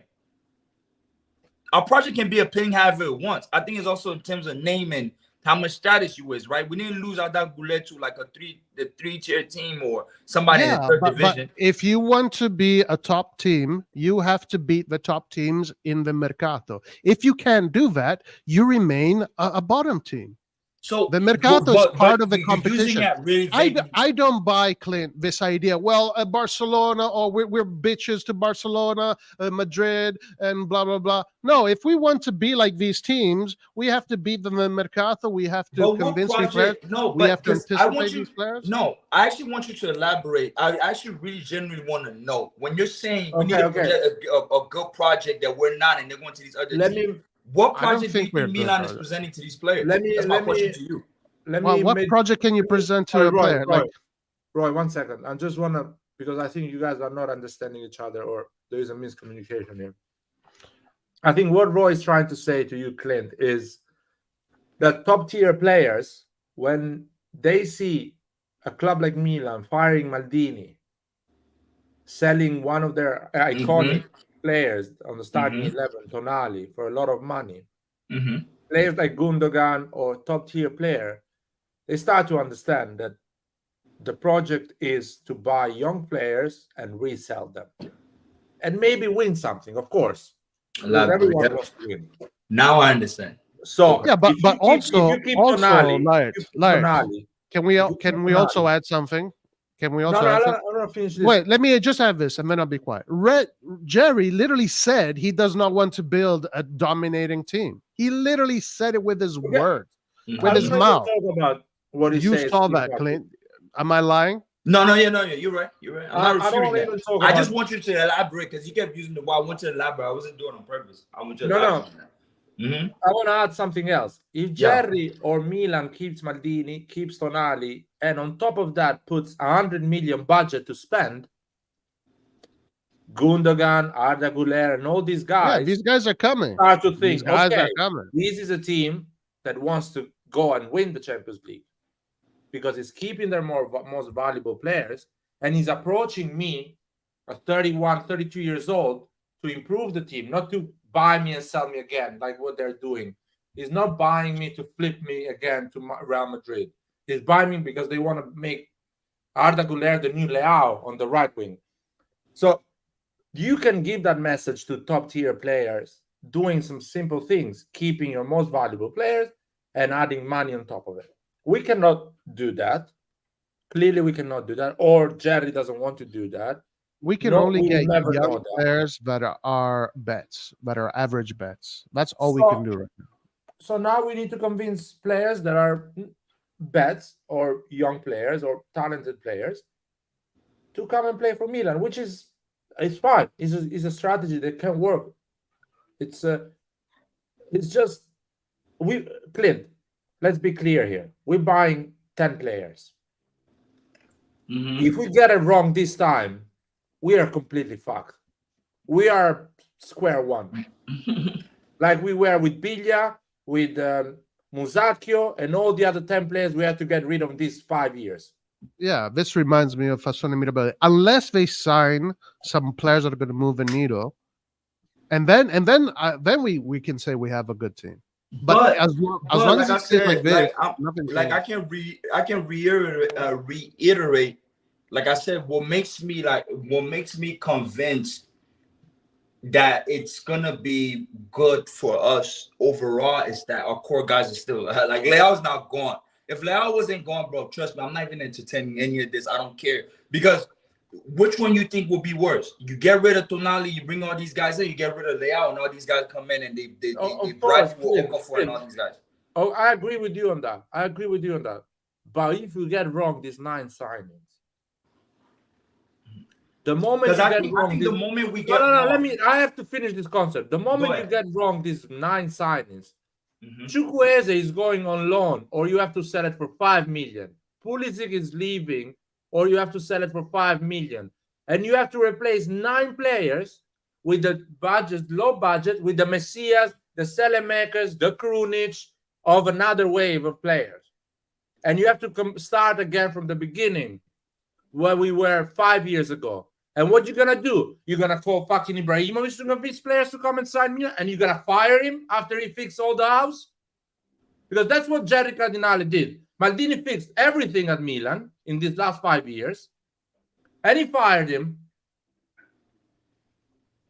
And now he's giving the credit card to 2 kids, in my opinion. They're buying a bunch of players, 10 players.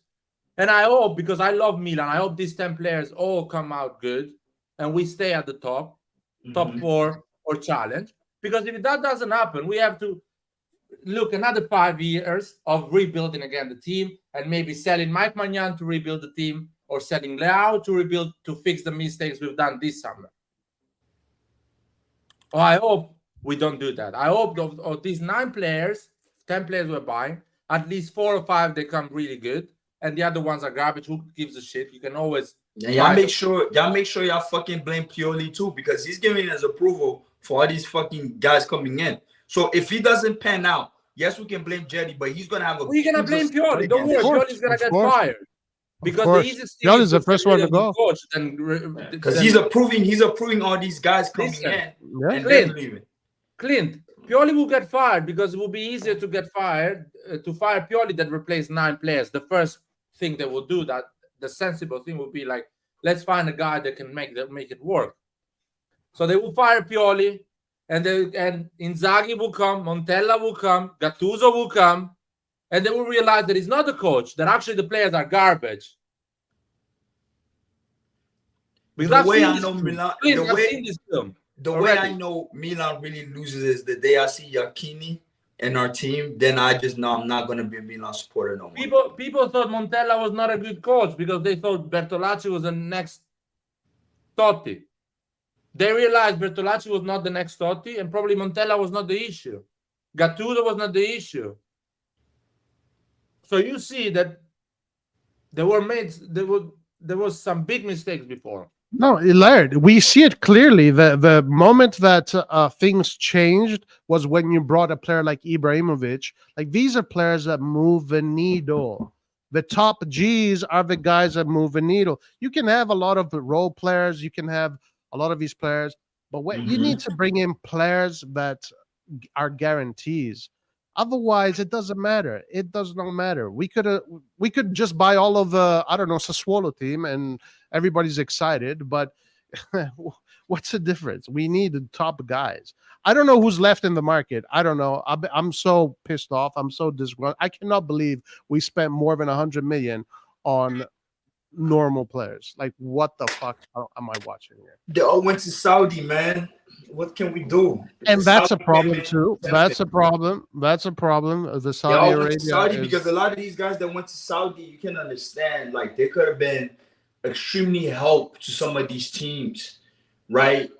Milankovic, I think if Savic was available, I think Milan would have done everything to try to get him, not at a crazy price, but I think with the way we're moving this summer, I think we will try to bring Savic to our team. I'm pretty sure. Pioli's not stupid. He coached the guy.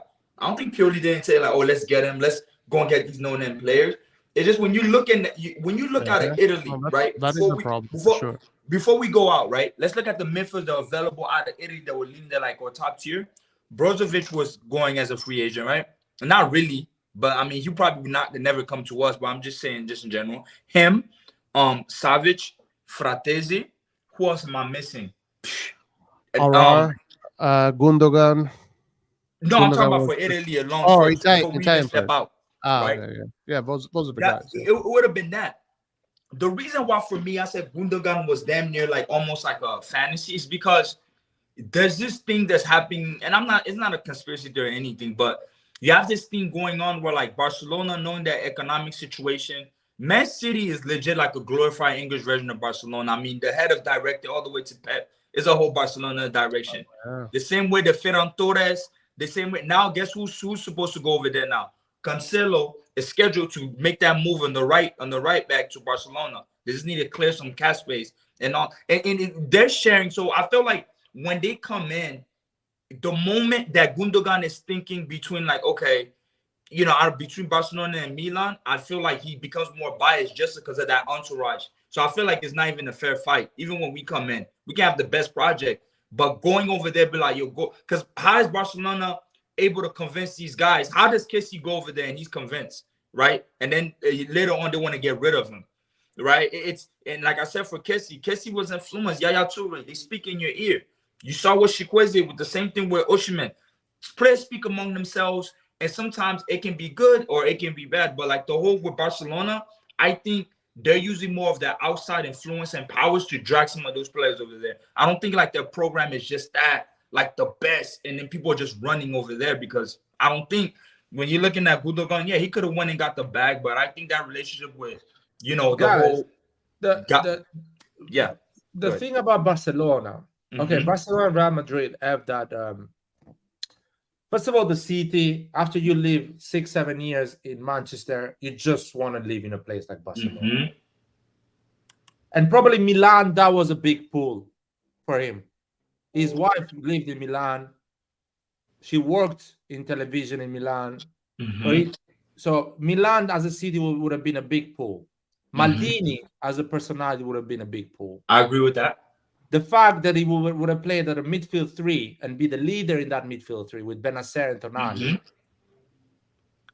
and telling him we are going to we want to win the league, the Serie A title, and we're gonna go and we want to come back to the semi-final or a final of Champions League football. Man, imagine that. How much you want?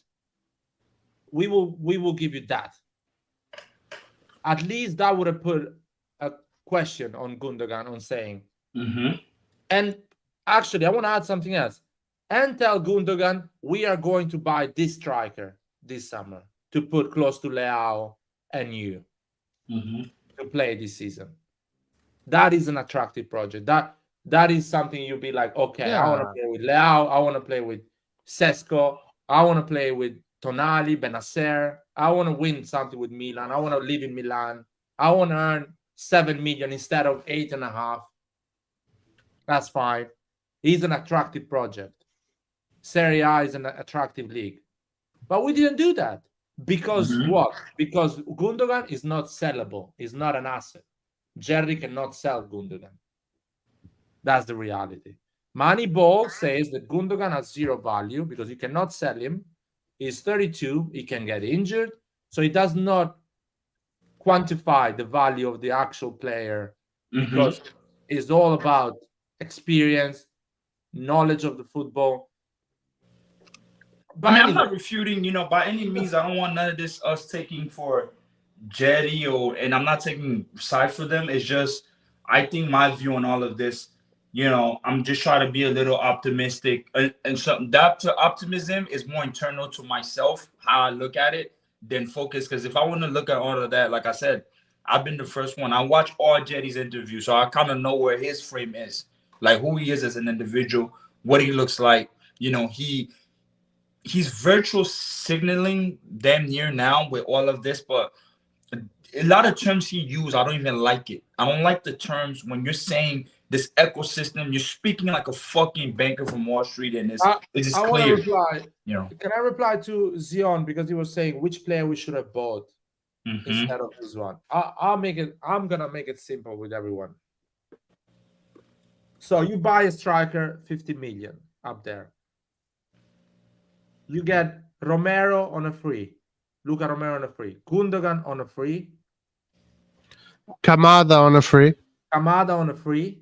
You buy Reinders 20 million and Pulisic 20 million. That is 90 million. Oh, don't buy Pulisic. Don't buy Pulisic. Okay, no.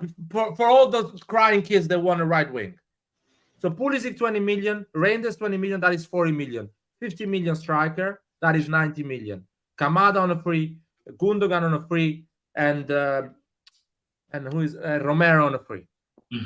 So you have Pulisic, Leao, Romero, Selemakers on the right. You have midfield, Tonali, Gundogan, Benacer, Reinders, Kamada, Krunic. And you have a striker, Giroud, Origi, and the 50 million striker can be Holland, can be Sesko, can be that guy from Villarreal, the Chelsea bought, can be Lukaku, whatever, man. You name it, a 50 million solid striker that scores goal. That is a 90 million. That's what I'm saying. Yeah, I agree.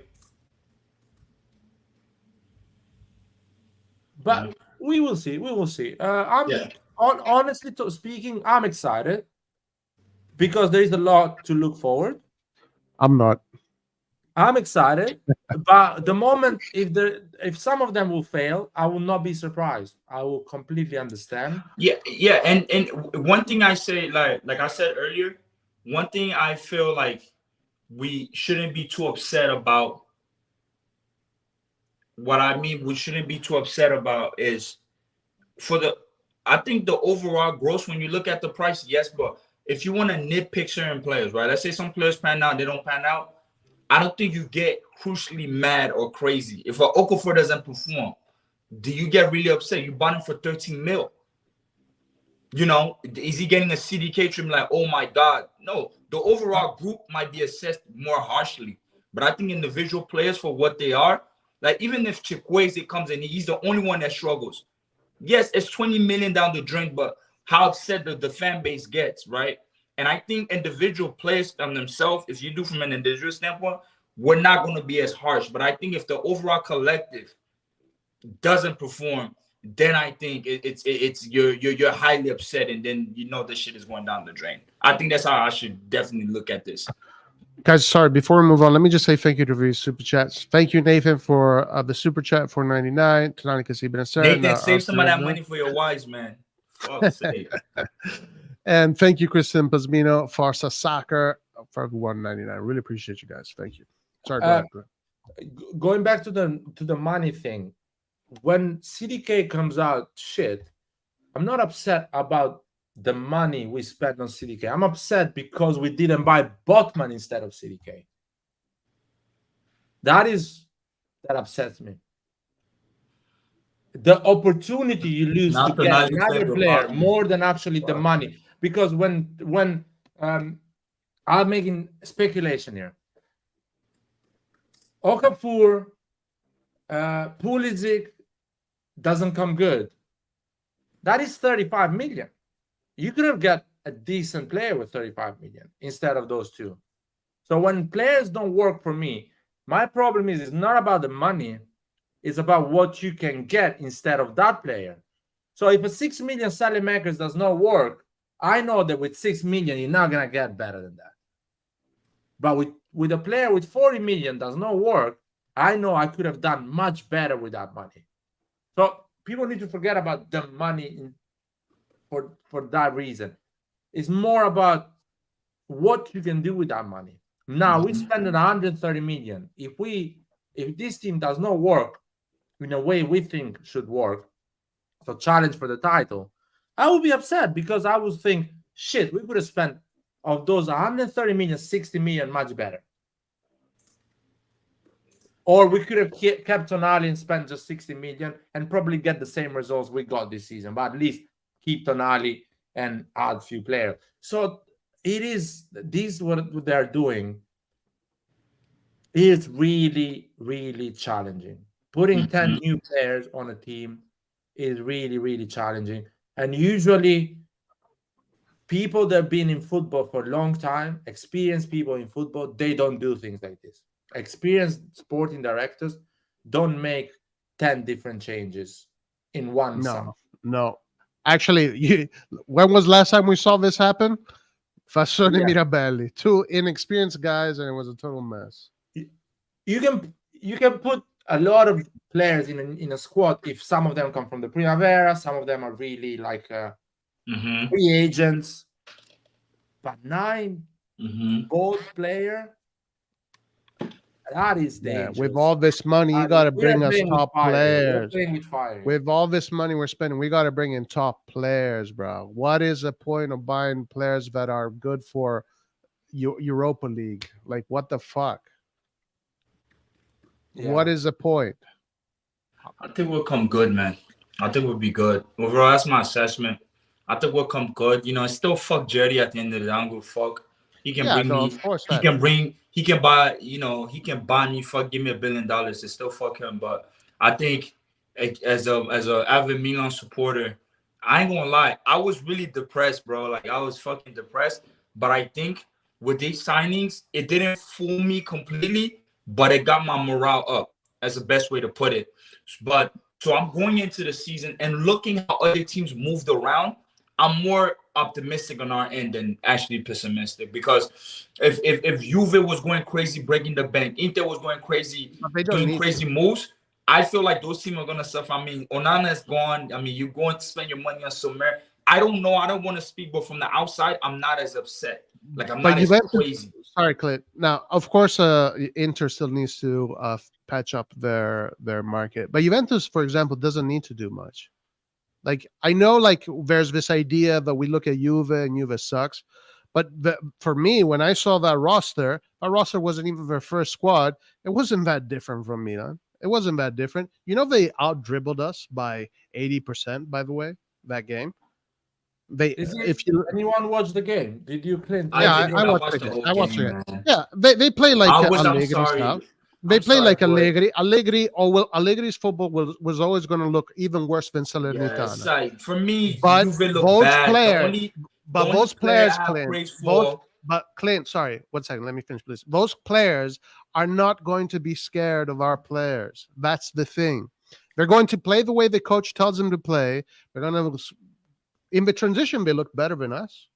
I mean, they shot more on goal. They shot more on goal. They had more shots. They had more dribbles. We had more passes. Here's one guy, but let's not refute that our second half was just a bunch of Primavera and non-Primavera players, and that was a toss-up. Juve, of course, has better Primavera players, but I think the first half... that's the other thing. Like, I think the first half, it was just bad. Juve, to me, they look bad. Only 2 players that stand out to me. When does Juventus ever look good, though? Here's the only 2 players that stand out to me. Weah is going to be a force to reckon with in terms of speed. If he's that glorified Cuadrado, defense is going to have a hard time. That's another Leao, not in terms of dreaming, but with speed that they're going to have to keep up with, because he's super fast. Clint, you know these players that you're saying are all shit. They if we only look at the second half of the season last year, they would have won the Scudetto. Here's what I'm trying to say. They look bad. Let me finish the problem I have. Here's what I'm trying to say. Here's my problem with Juve, though. Roy, here's my problem with Juve.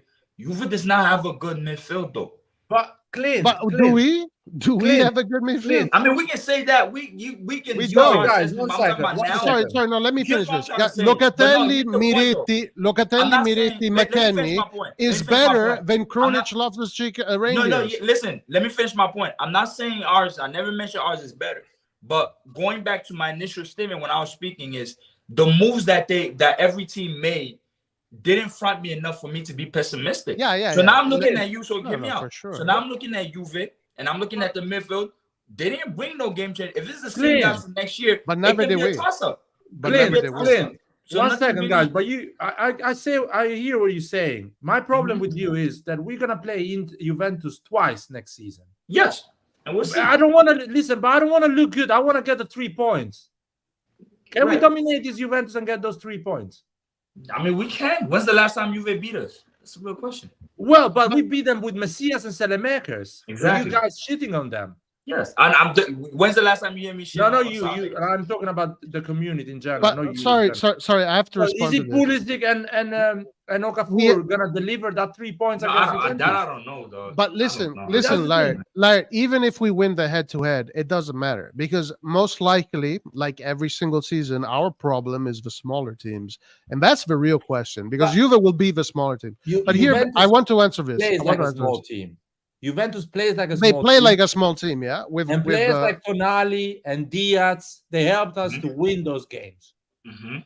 Diaz was always playing great against Juventus, scored a lot of goals against Juventus. Larry, the head-to-head matches with Juventus didn't mean anything because without that point deduction, they finished above us. Dude, I'm talking about bare football, just raw football. Raw football. We have spent 130 million and we struggle to play against Juventus. Yeah, this is my problem. This is my problem. We're going to play twice against Juventus next season and we will struggle after spending 130 million. Which we didn't struggle the year before, having Diaz on loan, Selemakers, and all these kids. Yeah, if I spend 130 million, I want to destroy Juve. I want to destroy I want to win 5-0. And we will not do it. I cannot look at Juventus and then see, okay, we spent 130 million, but our rosters are more or less the same. Are we going to dominate Sassuolo with this roster, with this 120 million spent? No. Can anyone in this chat today no. their house that we are going to dominate Sassuolo next season on both 2 games after spending 130 million? Yeah, that is my concern. That is a massive concern that a lot of people in the Milan community are not realizing. Are we going to dominate Bologna? Are we going to go and beat Lecce at Lecce on a midweek after playing every 3 days with this roster? These are my concerns. Because if we're not doing that, that means we throw it away. That's also, I think that's everybody's concern. That's also our concern. I mean, we all watch Milan. You should not have these concerns after spending 130 million. No, but and I know, and I agree, and that's why when we spoke early, what did I say? I said with these guys, I have to assess them because I've seen how Okafor plays, right? I've seen how I'm like, you start playing these low blocks, they're not giving you space to do all these gimmicks, right? And that's our struggle. That's why for me, when I look at all that crop, I like Rangers. He shoots from outside the box, which we never had in the past. So that's the thing that makes me reassured, right? But I think overall, yeah, assessment, I'm not refuting it, right? I'm just presenting how I'm looking at that. I'm not talking against you, man. I'm not talking against you. I'm talking about my point of view against the point of view of a good percentage of Milan fans at the moment. Are we so on the 3 games against Inter, let's say 4, the final, the Super Cup final, the Serie A game that we were in a bad period as well, plus the 2 semifinals, we could not find a way to react against Inter game. We were suffering a lot. Now we have spent 130 million. There is anyone in the Milan universe that can tell me we will not suffer against Inter next season because we spent 130 million. Yeah, we'll find a way to react and win a game easily against Inter. Can anyone in this Milan universe tell me, no, Larry, we will do that? No. So that means, in my opinion, the money are not spent well. In my opinion. And I'm worried for these things.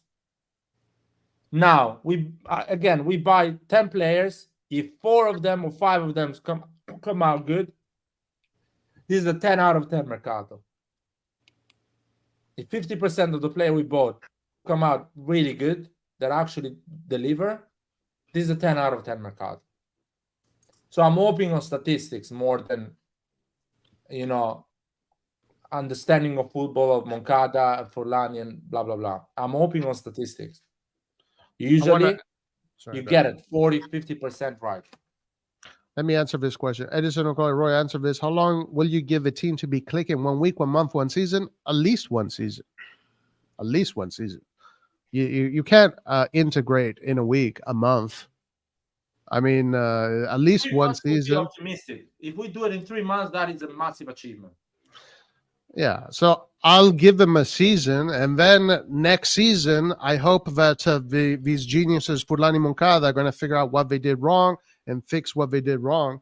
But this season, I think it's going to be a tough season. Pete, thank you so much for the super chat. Thanks for your content, guys. It's great to hear people speak some sense about this Mercato. I don't know what people are seeing these guys. You're jumping up and down like we have already won the Scudetto. Thank you very much for the $10. Appreciate it, brother. Thank you. Thank you, Pete. Yeah, I would have liked, me personally, I would have liked Kamala on this team for free. For me, among all the signings, I'm gonna be honest, among all the signings, I don't know if I would have went for how you call that, Loftus Cheek personally. I don't think me personally, right? If I had the budget man and I had to like remove one, that's the one that's down factor, right? But I think all of this makes people in doubt. Like if Tonali was there and we brought all these people in, I don't think nobody's mad at any of this. No, absolutely not. That'll be. But I mean, fact if that he's not there, that's the big void that everybody now is speculating on, and it's not in a good way. but it right? still Which wouldn't is be fair. enough, though. Yeah, it still wouldn't be enough. Which is fair. But I think if Tonali was there and these guys came in like as backups, because we needed depth, right? Going into this Mercato, right? Going into this Mercato, price of Maldini getting fined was we just need depth and somebody on the right wing. Tonali is gone. Now he needs to get replaced, right? Now we got to bring to, so it makes some of these signings that probably was supposed to be exciting for us for some players, make them less exciting just because of circumstances. And I feel like that actually plagues a lot of people's brain, because when you look at an Okafor, people would have been more happy if, I don't know, Maldini's still there, Tonali, and he comes in, we're happy about it, right? We're not really looking at it like a fucking from a microscopic view, or even the reindeers, for example. But now I feel like Tonali void, it's just making it like, bro, what are you guys doing? But I just want to give the first 5 games, 6 games, see how Pioli is going to do, because if you're going to be playing, it's going to already be a bad sign if Messias is not so, for instance, that he's playing all 10 games and you're telling me Chukwueze is not ready 10, 15 games and these guys, you're still playing your same guys from last year, then for me, I need to know what I need to know. Clint, but we need to understand something here. That Pioli is not a crazy man that he wants to get fired. So if you think that Chukwueze is much better than Messias, but Pioli is not playing it because he's a crazy man, he wants to get fired, he wants to lose games, we need to stop thinking in this way. I think Adli is not good enough, man. No, and that's what I mean. Like, Adli was not playing before Krunic, Tonali, Benacer, right, and Pobega, because it's not good. It's not better. No, but like, that's what I mean. I'm not talking about Pioli, for instance, right? I'm saying when I'm not seeing Chukwueze 15, 10 games from now, or how many games, what I'm trying to say is, because Pioli see what's in training, and I agree he's not a crazy man. And that's why I said, like, it's going to be a fucking failure, because that needs to tell me what I need to know, that these guys maybe are not that fucking good. Because there's no reason why they bring you in. You're supposed to be the upgrade. Why is the upgrade not playing 4, 5, 6 games in a row? That's what I mean. That's exactly what I mean by that. Because if you can't play the Serie A, yes. But if you cannot play Champions League, because all these guys are Champions League proven, right? Okafor, Pulisic, Chukwueze, those are Champions League proven. So if you're not playing those when Champions League starts, that what I'm trying to say is, like, that's why I start worrying if you're not playing. That's why I'm worried. And I'm like, okay, this is a fucking failure. Then what's the point of having these guys? And that's what I'm trying to say. So I agree with you on that. We need to see because but I'm more optimistic than pessimistic. I will be optimistic if we bring in top players. We have 1 month to bring in top players. If we can bring in a few top players that can really move the needle, and we can really say, okay, now we definitely have a better team than our competitors, no doubt about it, then it's good. For me, it's easy to say, yeah, we got a better team than last year. We got better players than Messias, Origi, blah, blah, blah. We got to have better teams than our competitors. We're not competing But against I ourselves. mean, Fig, like the city as a whole, bro. Like, you know, from a money standpoint, Yeah, I know. we just can't compete, bro. Like, you're looking at these prices for what these players are going for. Even if you have that money for some of these people that can move the needle nowadays, even in the mercato, you just can't. Like, you're just sitting there and you're like, damn. So now you got to gamble on these people that might not always be good, but you have to not gamble with those 20, 30 million players. Let's see what Juve does, because they usually end up at the end of the day, money talks. So at the end of the day, I want to see if Juve or Napoli, if they sell Osimhen or whatever, they're going to have a lot of money. Let's see if they can do that. But for now, I'm not saying that. Even right now, Roy, go look at the rank of people that spend the most this year, and in the market. Dude, La Liga can't even compete no more. La Liga, they're losing. Other than Barcelona and Madrid, they're actually holding. You know, Barcelona financial situation. La Liga can't even compete with. They can't compete with money. They can't buy players. They're in a similar situation, man. And Serie A has spent more money than La Liga, and I know a lot of it has to do with Milan. But La Liga can't attract people either. They're struggling. I'm trying to say the gap is increasing. It's not even funny.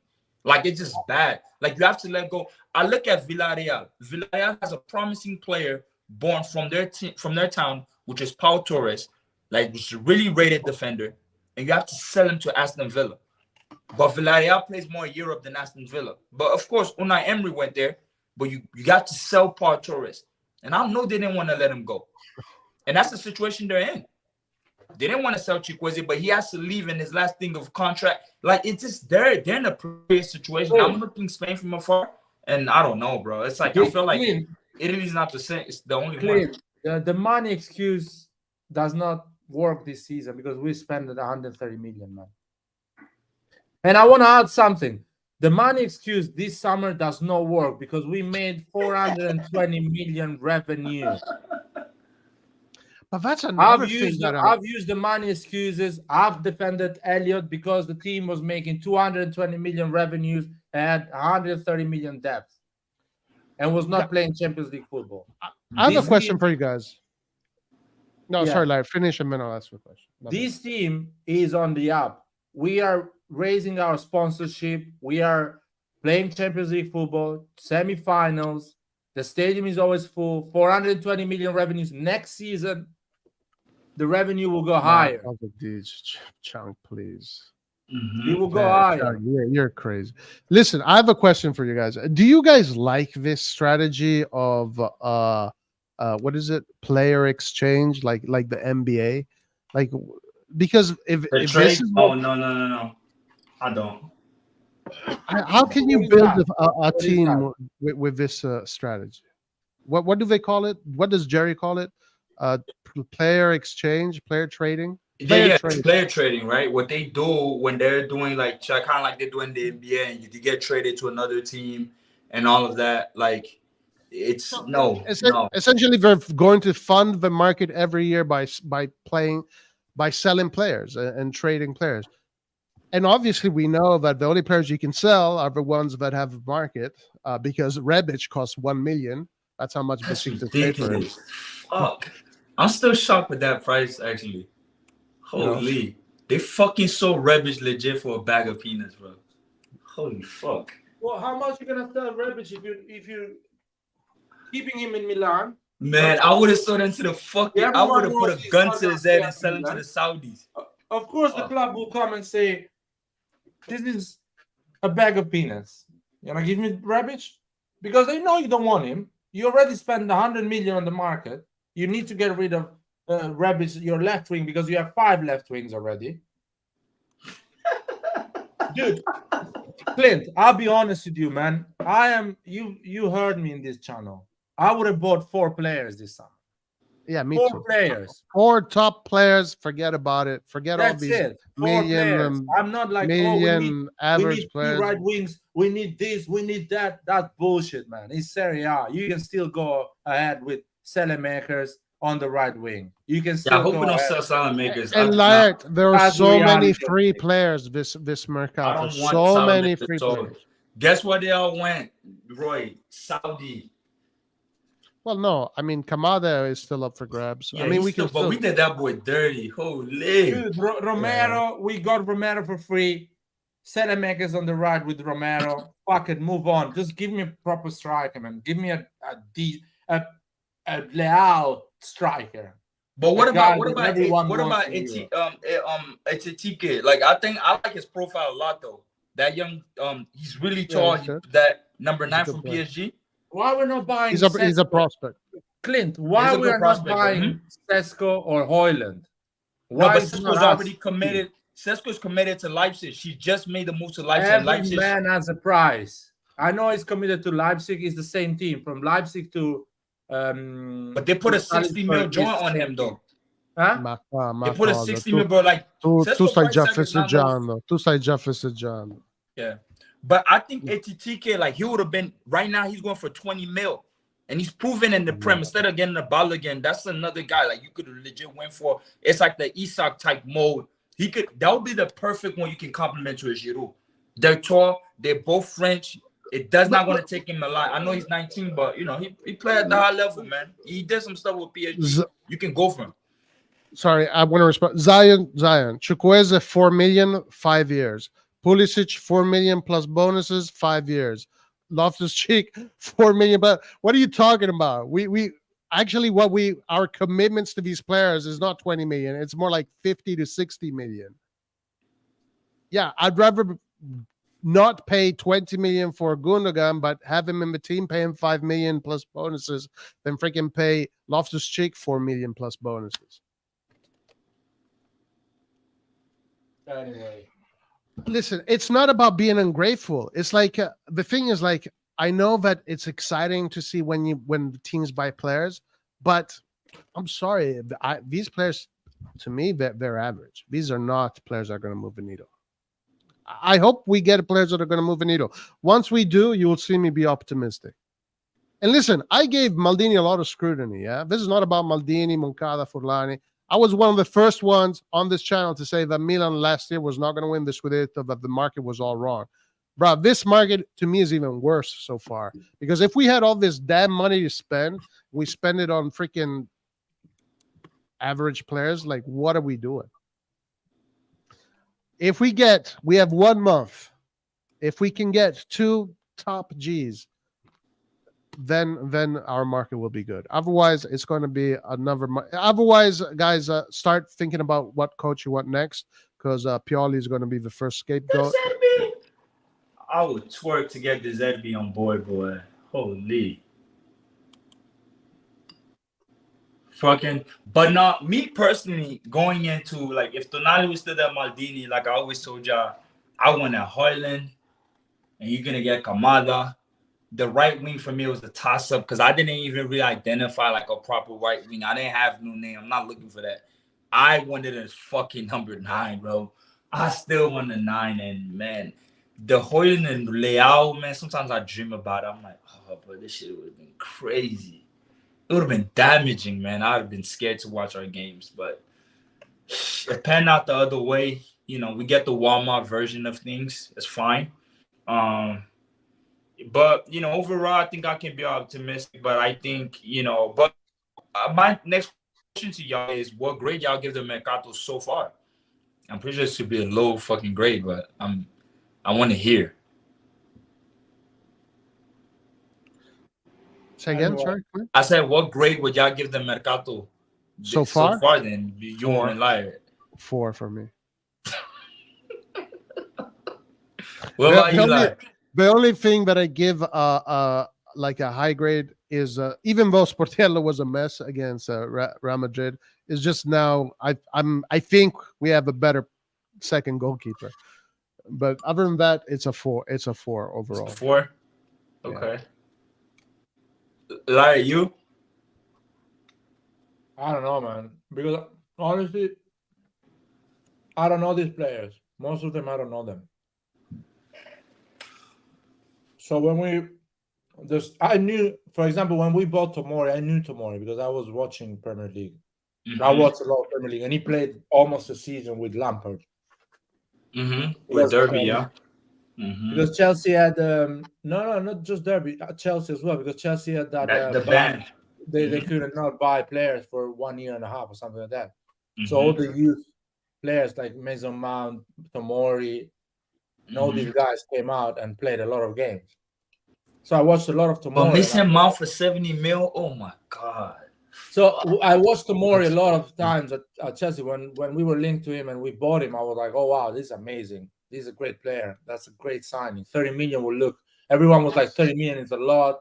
I was like, at the end, 30 million will look cheap because he's a good player. I didn't know about Simakan. We were linked to Simakan. I had no clue about. Voi vi accontentate di troppo poco, Chunk. So I knew about Messias, and I was happy because we got him on loan for free. I knew about Diaz because I saw him the first season with us. He was a young, brave football player, and he would have done well for Pioli. I knew about Tonali. So I was optimistic that summer. Yeah, we knew that Tonali was going to be one of the top Gs. Like, we knew that. And, everybody in Italy knew that. I knew that that summer we were playing Europa League, so I knew that at one point, if top four was on, we would have tell Europa League fuck off and focus on the top four. This is not true. Paul is lying. I never So said another thing is the summer we bought all those players. The Florenzi, I knew about Florenzi that he could have come good, and he scored against Roma free kicks. He did a lot of assists and goals. I knew about Giroud. That he will deliver in Serie A. Yeah, even Giroud. Like, I wasn't very excited about Giroud, but Giroud is the guy that we always complain about because out of 10 layoffs, he can only get 2. Like, we need to improve on the striker. Like, listen, Anthony, Roy says, giving it a 9 if we sign to it. For me, I'll give it a 9 if we sign a top striker and a top midfielder. Just one of those, for me, it's still like a 6. I think if you don't have a midfield, you ain't going nowhere. If you don't have a top midfield, you are not going anywhere. But you know how many, strikers, how many balls they touch? Probably, if they touch 30 balls, midfielders touch 100. Everything runs through the midfield. If you don't have a top G midfield, doesn't matter. Yeah, you can hope that Leao is going to take on the 3 players and score a goal. But if that's what you're hoping for, nah, that's not it. If we're going to spend all this money, we need to fucking look like Barcelona. We need to look like a fucking proper team.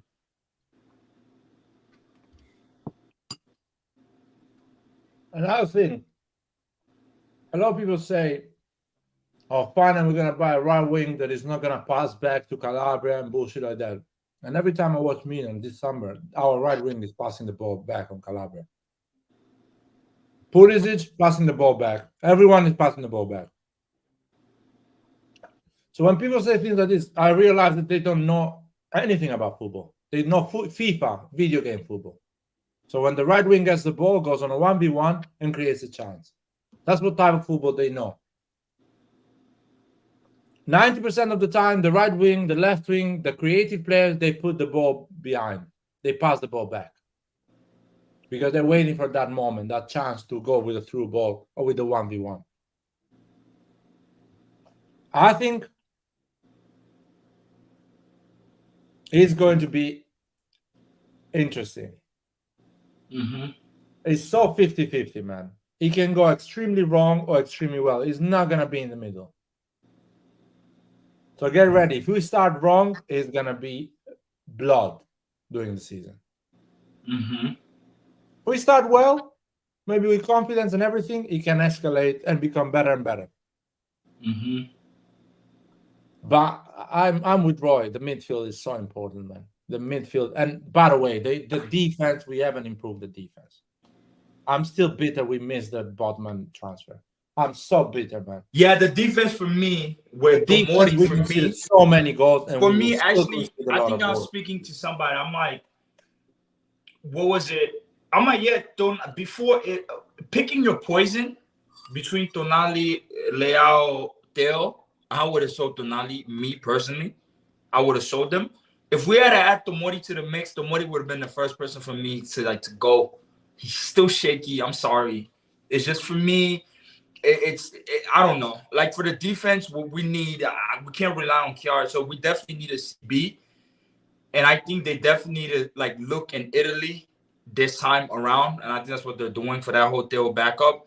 But for me, it's Tomori. I don't know, man. I know it's only 2 games, but it's just, dude, some of the stuff has to be, his decision making needs to be corrected. I don't know. It has to be corrected. It has to be corrected, and because we're gonna run into the same scenario, fucking letting in goals. Based on what y'all telling me with the whole midfield. If the midfield's not solid, the defense definitely has to fucking be solid. And what the fuck I'm seeing, I don't fucking know. So that's just me how I feel about it. I mean, Clint, you saw Liverpool without a midfield last season, what they did. Yep. And you're looking at other teams without a midfield. Or look at Inter. Inter is for me, Inter defensively is an average team. Defensively and in attack, a part of Lautaro does nothing special there. But because the midfield is good, it makes everything work or looks decent. Mm-hmm. Oh man, I hope I'm wrong, man. I hope I'm wrong. I hope, honestly, Roy, I hope you're wrong, man. No, I know I'm not wrong, bro. I'm not. I know, man. We need to get important players, like if you don't get important players, you're just gonna rely on Leao and Giroud. The thing about Chukwueze, right? What Chukwueze brings, if Chukwueze has a good season, he's going to bring exactly as far as offensive output. He's pretty much going to bring what Diaz was doing. So Diaz was getting around 15 goals, assists, right? So now Diaz is out. Chukwueze, if he has a good season, he's just going to bring in that. So it's not like we upgraded. We just substituted one for the other. If you want to grow, you have to have Diaz that has 15 goals and bring another guy that does another 15 goals. Then that's an upgrade. I think these guys are, to me, they're amateurs. They're doing an amateur job.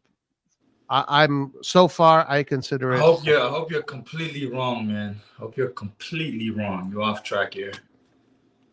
I hope you are big time. Man, Roy Yeah, as well. course. Is wrong, but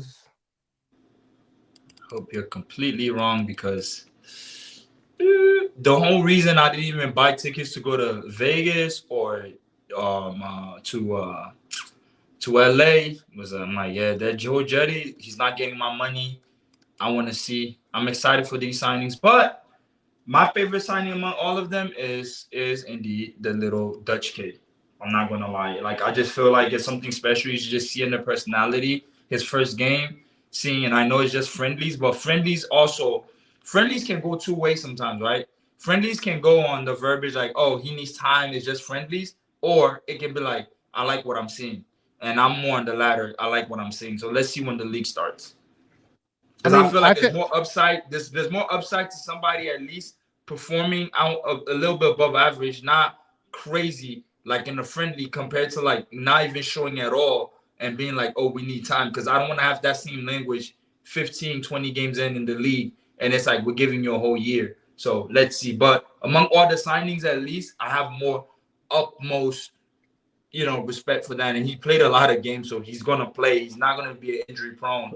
I think he played the most fucking league games actually in his league. There's a lot of potential there for Rangers. Yeah, so sure. That gives me hope. But so, even Musa, like Musa looks like a good player. Musa is a fucking, don't get me wrong, and it can be the US, but Musa, that's somebody I like him.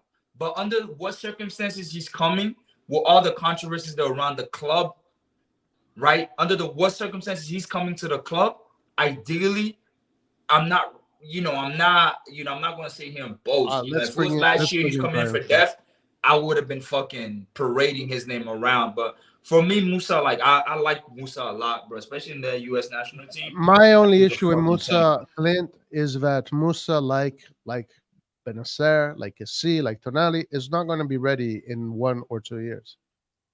It's not going to happen. Like, yeah, he's going to play. He's going to be good. But to be that top level player, you can't be that top level at 20. Like he hasn't done anything to show that. At least until he becomes 23, I mean, then those were Arsenal prospects, and he wanted playing time, and he went to Valencia. Yeah, At least at 20, we can all agree at 20, he had regular playing time. I know it's a struggling Valencia side, but let's not take that also for granted. So I think there's more upside to him than anything. Because at 20 in this position, I don't think a lot of people were in that. And at that World Cup, he performed really well, getting out that group stage. He was also instrumental within that team. So I think those are more the upside to his game than anything. And I know it's the US, but as a future prospect, I think he's really good. This season, I don't think he's going to move the needle at all. I mean, for Milan in the circumstances, yeah, we can, we could assess that. But I think overall, I'm not too mad at him coming over. But we'll see, man. That's a little bit my take on this whole Mercato. That Barcelona game, I reckon we're going to lose. I don't see us really winning that. I'm just going to see how the players are going to play, but I definitely know we're not fucking winning that. Well, we have, 5 players missing in that game now? Yeah, we're not winning that Barcelona game, bro. I'm sorry. I'm sorry. Did US reach the quarterfinal of the World Cup? No, it was a tight game, but we played a round of 16. Okay, so which is good for the United States, though. Yeah, no, because some people are saying he reached the quarterfinal. That is wrong. I mean, we did in 2002, bro. That's a long time ago. Chunk already sold the second star on his shirt. Chunk bought a bootleg shirt. He already I'm happy for Chunk. Just don't say he's got the badge with the 8th. He's got the badge with the 8th Champions League in it. Loftus-Cheek wins the Ballon d'Or. Yo, Chunk said that Loftus-Cheek is like the best box-to-box midfielder in Europe. So, I love Chunk. Chunk, but he's so optimistic. It's hard to. I want to say something to Chunk. Round of 16 of the World Cup is beating Iran, drawing against Scotland, or whatever, Wales, who was in that group stage, and you are playing the round of 16 of the World Cup. So Musa, well done to Musa. He beat Iran and draw against Wales, which most of the players of Wales play in Championship in England. Well done to Musa. We should spend 20 million on him because he reached the 16s of the World Cup, beating Iran and drawing against Wales. Yes. Actually, can we buy all the US national team, by the way? Let's buy it all.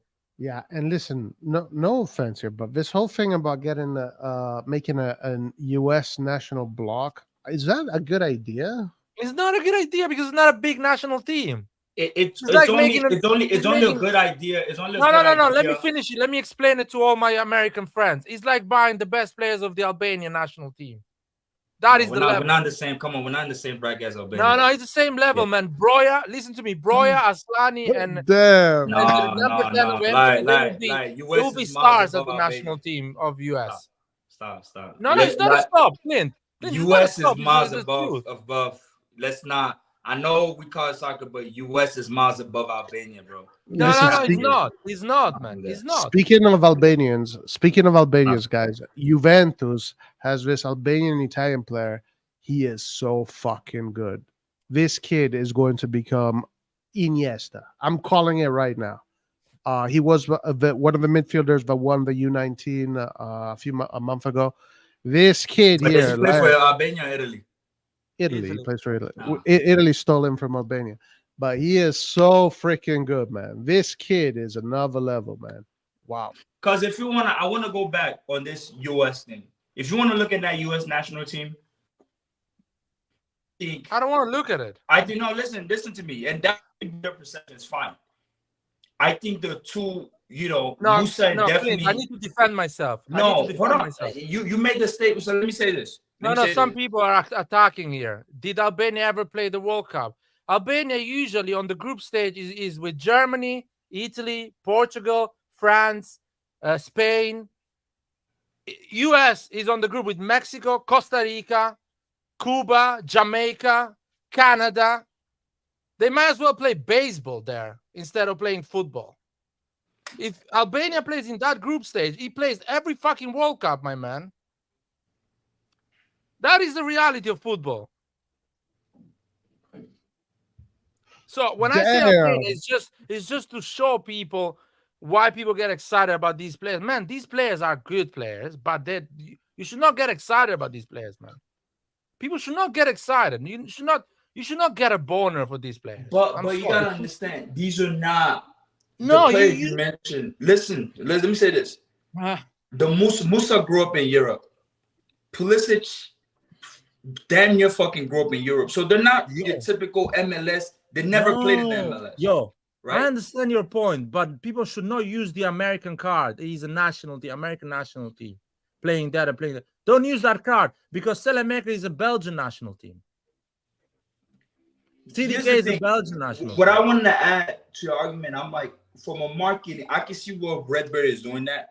The World Cup being here, and that's more of a selfish reason, right? For football outside, the World Cup coming here in less than 3 years now, that's going to be in this country, right? Getting these people in, Milan is going to be at that forefront. If Pulisic is still there, that he's healthy, Milan is going to be that club that's going to be at the forefront during this World Cup, which I feel the second World Cup is going to create a second revolution literally in this country, because the first World Cup allow us to create actually an official league, which is the MLS, 2 years after the World Cup. The third year around, I think people are more, they're going to start concentrating because the talent is here.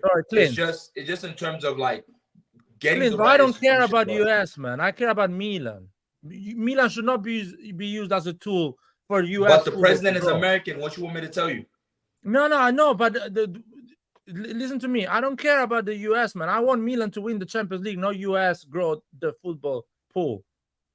So I don't care. We're buying Musa and Pulisic for what reason? For the reason to grow our sponsorship in US or to win titles? Because that's why big players don't sign for us, because we're buying marketing players. We're not buying actual players to win titles. Bro, you should blame the Italian Federation dropped the ball where like you get all these owners that come and they're gonna do what they want. And now you're twerking for them, and now they're gonna do. I mean, how many Italian billionaires is there really like left? Yeah, we can name Comiso, but like why nobody's putting their money up? Well, he's American, really. Football. Now you get everybody running into Italy doing what they want now. So that's just what it comes with it. That's all I'm gonna say. Well, yeah, I mean the state in Italy is not the best for sure. So now people don't like my take. People don't like reality. People think the U.S. national team is an amazing national team. I think there's more upside to the U.S. national team than downside. I can easily give you 20 national teams in Europe. They're in the top 10, you know? I can give you easily 20 national teams in Europe that are better than U.S. national team. 20. All right, so listen. This guy said that he didn't like what we were saying. He was going to leave the channel. So now I invited him, and let's see what he's got to say. What's up, DJ Vibes?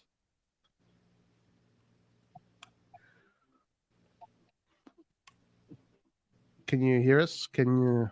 It's fixing the mic.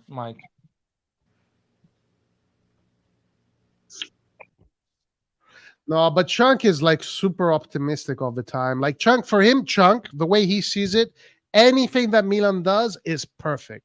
Milan can literally sign the worst player of the freaking the Sunday League in Boston Park, and Chunk will find an angle to make him sound as if he's the best thing that has ever happened. Chunk, I think you need to also be a little bit more balanced with how you look at these players. Like come on, nobody here is saying anything that is wrong. Like there's a big difference between the players that we sign and then the other names that were available in the market, which we should have signed. The other guy, that Bayrami, that guy is the number 10. Used to be the number 10 of Empoli. Now he plays for Sassuolo. That guy will be a star for the U.S. national team. What, you think he's going to bench Pulisic? You think Bayrami is better than Pulisic? He will bench everyone who plays in that position in the U.S. national team. That's Pulisic plays behind the striker. He's the 10. No, Pulisic plays on the left, man. He's a 10, bro. I watched the but forget about the number, man. He stays on the wing, on the left. Pulisic plays so the World Cup, he played in the middle because he had Weah. And then, depending if Gio Reyna comes in. Joe Reyna will not start in front of Bayrami. No chance. Yo, DJ Vibes, come back. No, like I disagree, bro. Like for me, I think no. We can. I know you're mad the whole Jetty thing, but let's put that aside. Like But the it's US, not. this But US national team, they have talent, bro. Let's not even Claim, get but it's not about Jerry, because if Jerry brought some top G players, trust me, I I know, would but love I'm the talking guy. about just as a US as a whole. Just as a side note, this US team is not no fluke. They have talent. No, it's Actually, not bad. I think but in North America right now, I think Canada is slightly above in terms of talent because Canada has a lot of talented youngsters. yeah, And then okay, what the fuck is okay, this? okay, Chuck. Puta tu madre. Sorry. Chunk doesn't like our opinion, and that's fine. No, I mean, I think Just like the video, Chunk. Don't like the opinion. That's fine. I'm sorry. We but are I'm- entertaining you for 3 hours. Hey, man. listen. Okay, this one for Paul. If you tell me, I'm going to bring in Leao or Orsolini. Obviously, if you say Leao, I'm going to be like, fuck yeah, that's a top G. Orsolini, no, that's not a top G. I'm not going to get excited over Orsolini. But do you understand, Chunk? Chunk is treating every player as if they're Leao. That's the thing. That's why he doesn't like our takes, because he wants a lot of Milan fans, a lot of fans in general want us to treat these players as if they're all like Leao, like Theo Hernandez, Mike Maignan. But no, these players are not that level. Maybe some of them can become that level, like Musa, maybe Reindeers, maybe Chukwueze, but I doubt it. But Pulisic, I don't think so, my man. Loftus-Cheek, I don't think so. Okafor, I don't think so. I don't think so. Who else did we get? Romero, I don't know. He's so young. I have no clue. No, we need to. If you want to build a proper team, you have to get proper players. Like, what are we? A fucking elementary school here? How long do we need to be a team that develops player? Why are we developing players? Just to sell them? So don't you guys think it was a mistake actually with Diaz? You don't think it was a mistake having him? If we know we wouldn't buy, like, about the kid. I didn't like that. I didn't like that one. So we developed him for 3 years and then he just goes back and we paid all these fees. Oh, but he cost us 2 million. When you don't have money, having a player for 2 million, 3 years. So of course it's not ideal. I would love to keep the player and not develop the player for another team. But at the end, he costed 2 million, and we achieved top 4 league title and top 4. I like the player, but I just don't like the situation with him. I didn't like. I think it was good business for us at the end of the day. It could have been better. We could have bought him and be our player and enjoy him now that he's entering in his prime, going to be 24, 25. That would have been ideal. But as a deal overall, if you detach from the emotional fact that he's gonna Real Madrid will get all the benefits out of it, we got some benefits as well, because it was a player that we bought for really cheap and kept him for 3 years. So the 3 years loan of Diaz worked out better than the 37 million spent on CDK, football wise. But I would not do again this type of how do you call it? Yeah, I don't like it at all. Because we're not that team anymore. We are a proper team now. Are we? In that situation, but not I anymore. hope we are. I hope we are. Technically, we should just buy our players and that's it and move on. But yeah, the Diaz worked out for everyone at the end. Worked out for Diaz, worked out for us. We achieved our sporting results, and worked out for Real Madrid as well. So, and you never know. Maybe it doesn't. Hopefully we can buy Toney back. I feel like Newcastle. I hope so, man. I hope in 2 years we buy Toney for half of the price. Hold on. Listen, this Chunk. We bought Leao at 19. He was almost 30 million, but at 19 he was projected to become one of the best players. Now, it's a bet. It's a bet. Don't get me wrong, but it's completely different from the kind of operations we're making right now. Completely different. Leao was like the Arda Güler, the Portuguese Arda Güler that was coming out. His coaches in sporting were saying this guy is going to be like the next Cristiano Ronaldo. He's going to be the next Portuguese player. They were right. So we took that bet and it worked out. And they saw in him that he was going to evolve in this great talent. So it's not the same as what we're doing right now. It's not the same at all. And by the way, people always put the example of Leao. They don't put out the example of the other 15 players that didn't work. The Paquetá, the Çalhanoğlu, the Biglia, the Bertolacci, Cerci. There is a lot of examples. The Bonucci. People make always the example of the guy that worked. Not the ones, the CDK. It didn't work. Me and Roy are saying a simple thing. Milan is at level, I'll give a number. Milan is at level 7. We want to go to level 8. We need to buy players that are level 8. Yeah, if we're spending all this money, we have to. Like, it makes In no a way sense. and another. When Leao comes at Milan, Milan is at level 5. So Leao, at 19 years old, it works because Milan is a low level. If that 19 years old Leao comes in this Milan, completely disappears. Yeah. He cannot that's grow. A good point. That's a good point. That's a very good point. Yeah, man. This project now, what is it? 6 years now? How long has it been that this project has started? 4 years, if you count the project with Pioli, you know?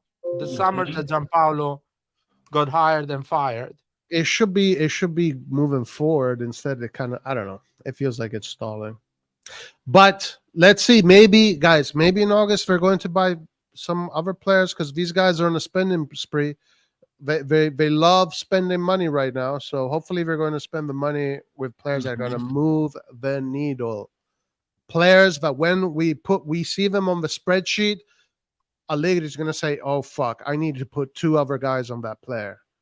Mourinho is going to say, "Oh fuck, we got to watch out for these guys." Blah blah blah, and the other coaches.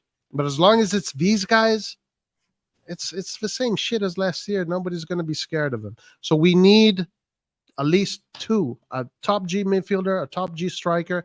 Then you know what? Maybe we can do even very well in Europe. But they have to make it happen. Spend all this fucking money now. Spend it right. Oh boy. Yeah, we need to spend that money right. Honestly, I hope we get that Argentinian kid. I don't think it's gonna happen. I don't think Taremi will happen as well. It's too late for Porto to sell key players. I don't think Porto will sell a key player late on in the market. Unless it's a massive offer, and we will not make a massive offer. So, because Porto, Benfica are wealthy clubs. They are in a good position in their country. They make a lot of money compared to the competitors of their country because they participate to Champions League and Europa League.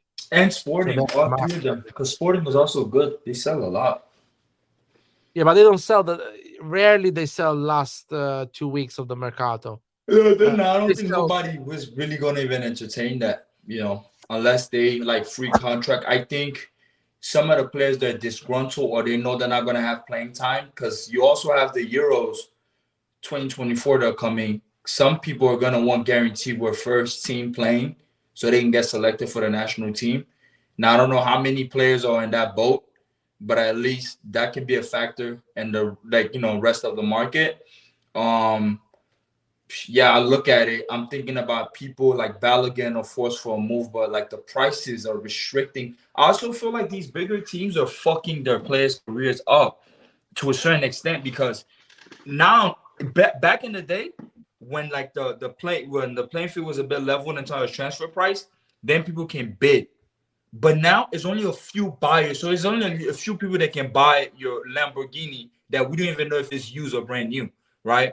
So somebody like a Balogun, you see, Inter has to, remove themselves with the race because they're saying 60 mil. How many even teams can put 60 mil right now on the forefront to break it down? Even teams like Bayern in the past, we thought they have money.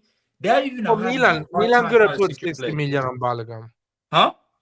Milan could have put 60 million on Balogun. You're right. But then even with Balogun, would he move the needle like Roy was saying? How would he feel about spending 60 mil on somebody like that? And that's and that's what I mean. Like, how do you feel? Because you're gonna be like, well, that's the French league. We don't know. Are you comfortable? And I know Osimhen came out from there, but even Osimhen, I know he was talented, but that was also a gamble because that could have worked out or not. Clint, you know what is a striker I want to buy? Who? Ivan Toney. You're right. Let me say thank you to Nathan. Thank you for the super chat. Merchandise, bitch. Nathan, keep your money for your wives. Nathan, what is this $1.99, man? Throw the $2. It doesn't matter. You Why could have bought your girl penny, freaking man? Arizona tea lemonade can. We appreciate you, Nathan, bro. Nathan is man, he's killing it. Yeah, he's slaying.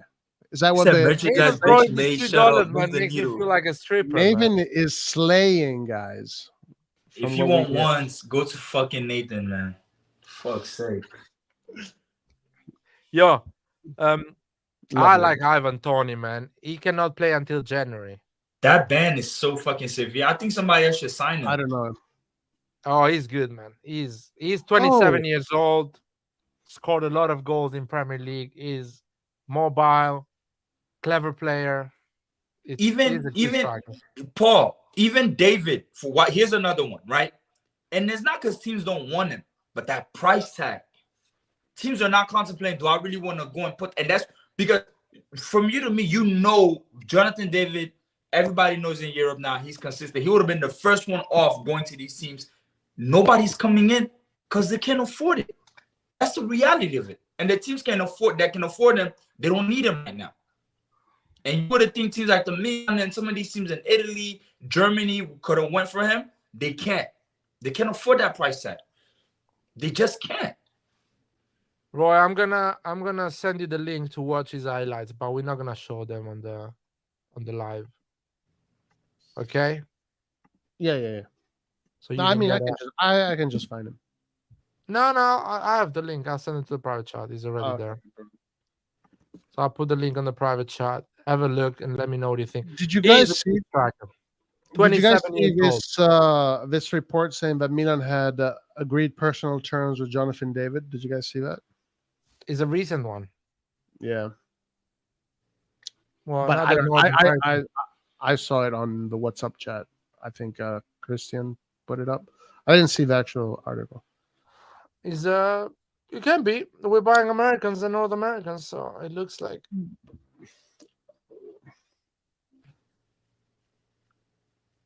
But the way we want to play, our style of play, we need somebody that can hold the fucking ball.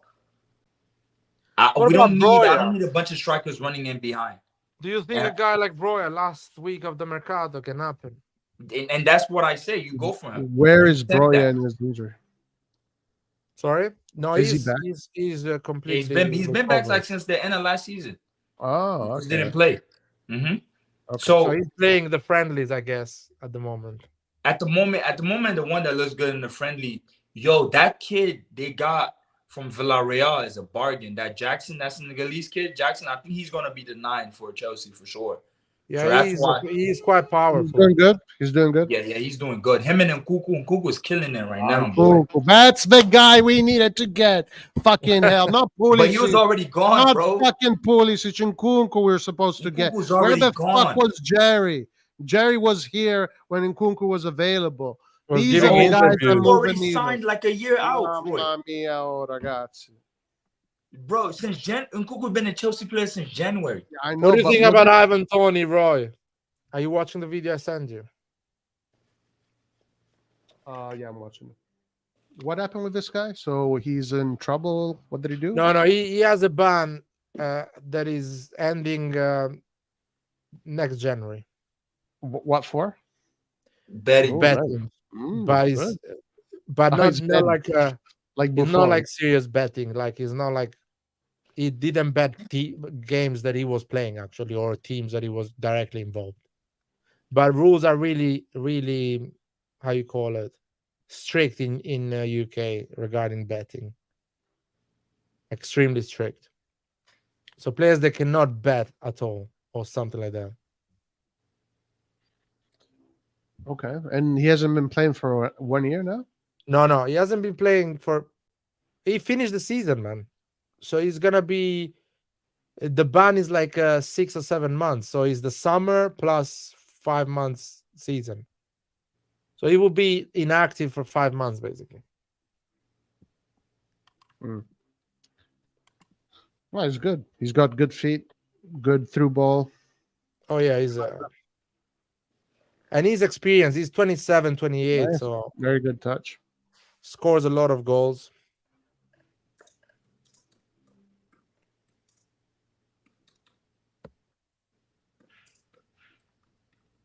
So he's back in January, you said. Yeah, so basically you buy him They now. put a 50 mil price on Ivan Toney. Damn. 50 million. I will pay the 50 mil if that allows me to avoid the He plays with Brentford. Premier League competitors, you know. And he's cold. No, it looks good, yeah. I know Santiago Gimenez, Edison. This is the first time I see Toney. Ooh. Is he English international or where's he Yeah, from? he's English international. Okay. But because I think Harry Kane he got subbed for the World Cup. Snubbed, sorry. And that was a big controversy in England. For Harry Kane? I mean, Harry Kane would have started regardless, but just being on that team, same the as that problem Napoli is situation. in England is that Harry Kane, even when he Nice. plays bad, Clever. Harry Kane plays. Harry Kane will always fucking play me. You know what? Listen, as much as I love to shit on Harry Kane, I came across his scoring records. Bro, that guy scores for fun, huh? Like he scores a shit. Yeah, he's a goal scorer. He's a goal Harry Kane scorer. as a striker, Harry Kane. He's like Immobile, man. He's a goal scorer. He's a goal scorer. He's always gonna score. Like he's a goal threat. Period. If you like him or not, he's a goal threat. Yeah, he's an intelligent player. It's just they'll overhype. You know, the British will put him in crazy brackets, but as a player, like Harry Kane is outstanding as a player. I'm not even gonna lie. It's just he's at that part of his career. I think he needs to make that Bayern move. If I'm him, it's the best way for him. What do you guys think about this one here that Hisham proposed? Who? We should sign Serginho Dest kid. He looks promising. Come on, bro. No, I'm fine, man. Barca doesn't even know what they're gonna do with Dest. They're scrambling. They really thought they was about to scam us because that wasn't in their plans. Us not redeeming him. I'm like, yeah. Did you see this thing where he said he suggested to Pulisic to not join Milan because really, apparently, yeah. Okay, interesting. Yeah, he told Pulisic, "Don't join Milan. You're not going to like it," or something like that. And he was honest about it because of his own experience. But that was his experience, you know. Well, he's shit as a player anyway. It depends who you ask at the end of the day. He is Dest is the Dest is he's the result of the failure of Dutch. You know what Dutch coaches do? They'll move to some of these big clubs, right? And they'll bring in their players that don't always pan out, right? You can see what Van Gaal did with, you know, he brings Memphis Depay over there, and they don't fucking work out, right? You can look at you see what Ronald Koeman did when he was at Everton, when he went to Barcelona, bringing some of these guys that don't always work out, right? Because they have, they can see these guys in their league, the Dutch league they're familiar with, but they bring them over. It doesn't always pan out. It doesn't always pan out. And I remember when, I think you're the one who said it, where, the Ajax. A lot of Dutch players are system players, right? And Ajax play especially. They're system players. And look at Van der Beek right now. They overrate that kid. Now they're going to sell him to They try to loan him to some fucking low team because he wants playing time. Even his own coach that had him, which is Ten Hag, that comes over when they bought him prior to him coming over, doesn't even trust the kid. Can't even really play him. So now they got to get rid of them because his confidence is low. So dude, Ajax strategy is simple, man. They take a break when they're playing Champions League football on Wednesday. The 3 days before in the league game, they don't run, they don't consume themselves because they want to give everything during the Champions League. Because watch this, even with Onana, the moment what's his name gets sacked, if Ten Hag gets sacked, Onana's gonna get the boot too. And I know he's a good goal, but they're not gonna keep him because it's gonna be a whole new goalkeeper. I think Man United got scammed with Onana. They will realize that. For sure. No, I don't agree. I think Onana's amazing. I love Onana. Onana is a scam, man. What, yo? Hey, this guy, he needs to stop asking me. No, answer, Clint. I'm curious about this too. I don't know, bro. I don't know who's telling you that I'm doing that. Clint, no, I don't know anything. Do not ask me, and I'm not going to speak about stuff in the internet. What's up with Project Bluebeam? What is that? I have no idea what that is, my boy. You should get on the call and enlighten us on this. I have no idea. It's the whole UFO thing. You're framing me like on some dude that I do some secret service, and people gonna really think that I do not know anything, my boy. That's what they all say. That's what the CIA say. I don't know anything. I don't Dude, know the CIA really doesn't know anything, man. Well, that is true. But all I know is there is outside life now. They confirm. So let's see if that's a psyop or that's reality. But they went on Congress, is in the records. Non-human, was it non-biological human, whatever the fuck they want to coin it. This fucking non-biological? Really? Huh? Avatars? It's avatars? Did you not hear the hearing that they confirmed that there is aliens? Yeah, but not in detail. No, so they said instead of saying aliens, they said like, oh, they went to a crash site. They got confirmation where there's like non-biological human, right? Non-human, biological, whatever. It's just a glorified way to say they're not from Earth. Are they talking about Messi? Yeah, or Ronaldo. Shit. Well, yeah, but listen, this guy always comes in here. Look, I noticed though. I noticed he always does this. He always does this. I just tried to get Clint raided by the FBI once. But have you ever heard of Project Bluebeam, Clint? No, I have not. I have no idea what that is. Yeah, this is weird shit, guys. Watch out for Project Bluebeam because now with all UFO things, it might be true. I don't know. I'm just saying. Shit. You guys do. Can the aliens fucking sell us a good player for fuck's sake? I hope so. Holy.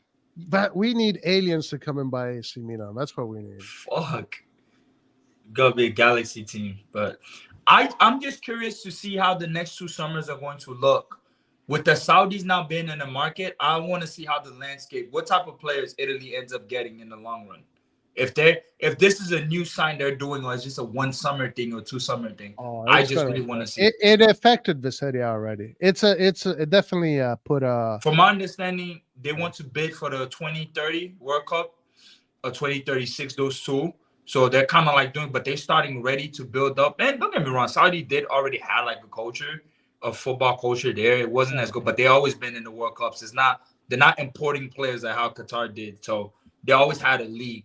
It's just the way they're doing it and the amount of player they're able to convince. Because at the beginning, people thought it was a Ronaldo thing. And next thing you know, your younger players are going and the staff. I mean, I even saw reports where like the 3rd division was hiring coaches and paying them $5,000 to $4,000 a week with a house and a fucking car. And that's a 3rd division team in Saudi. I saw a thing on YouTube.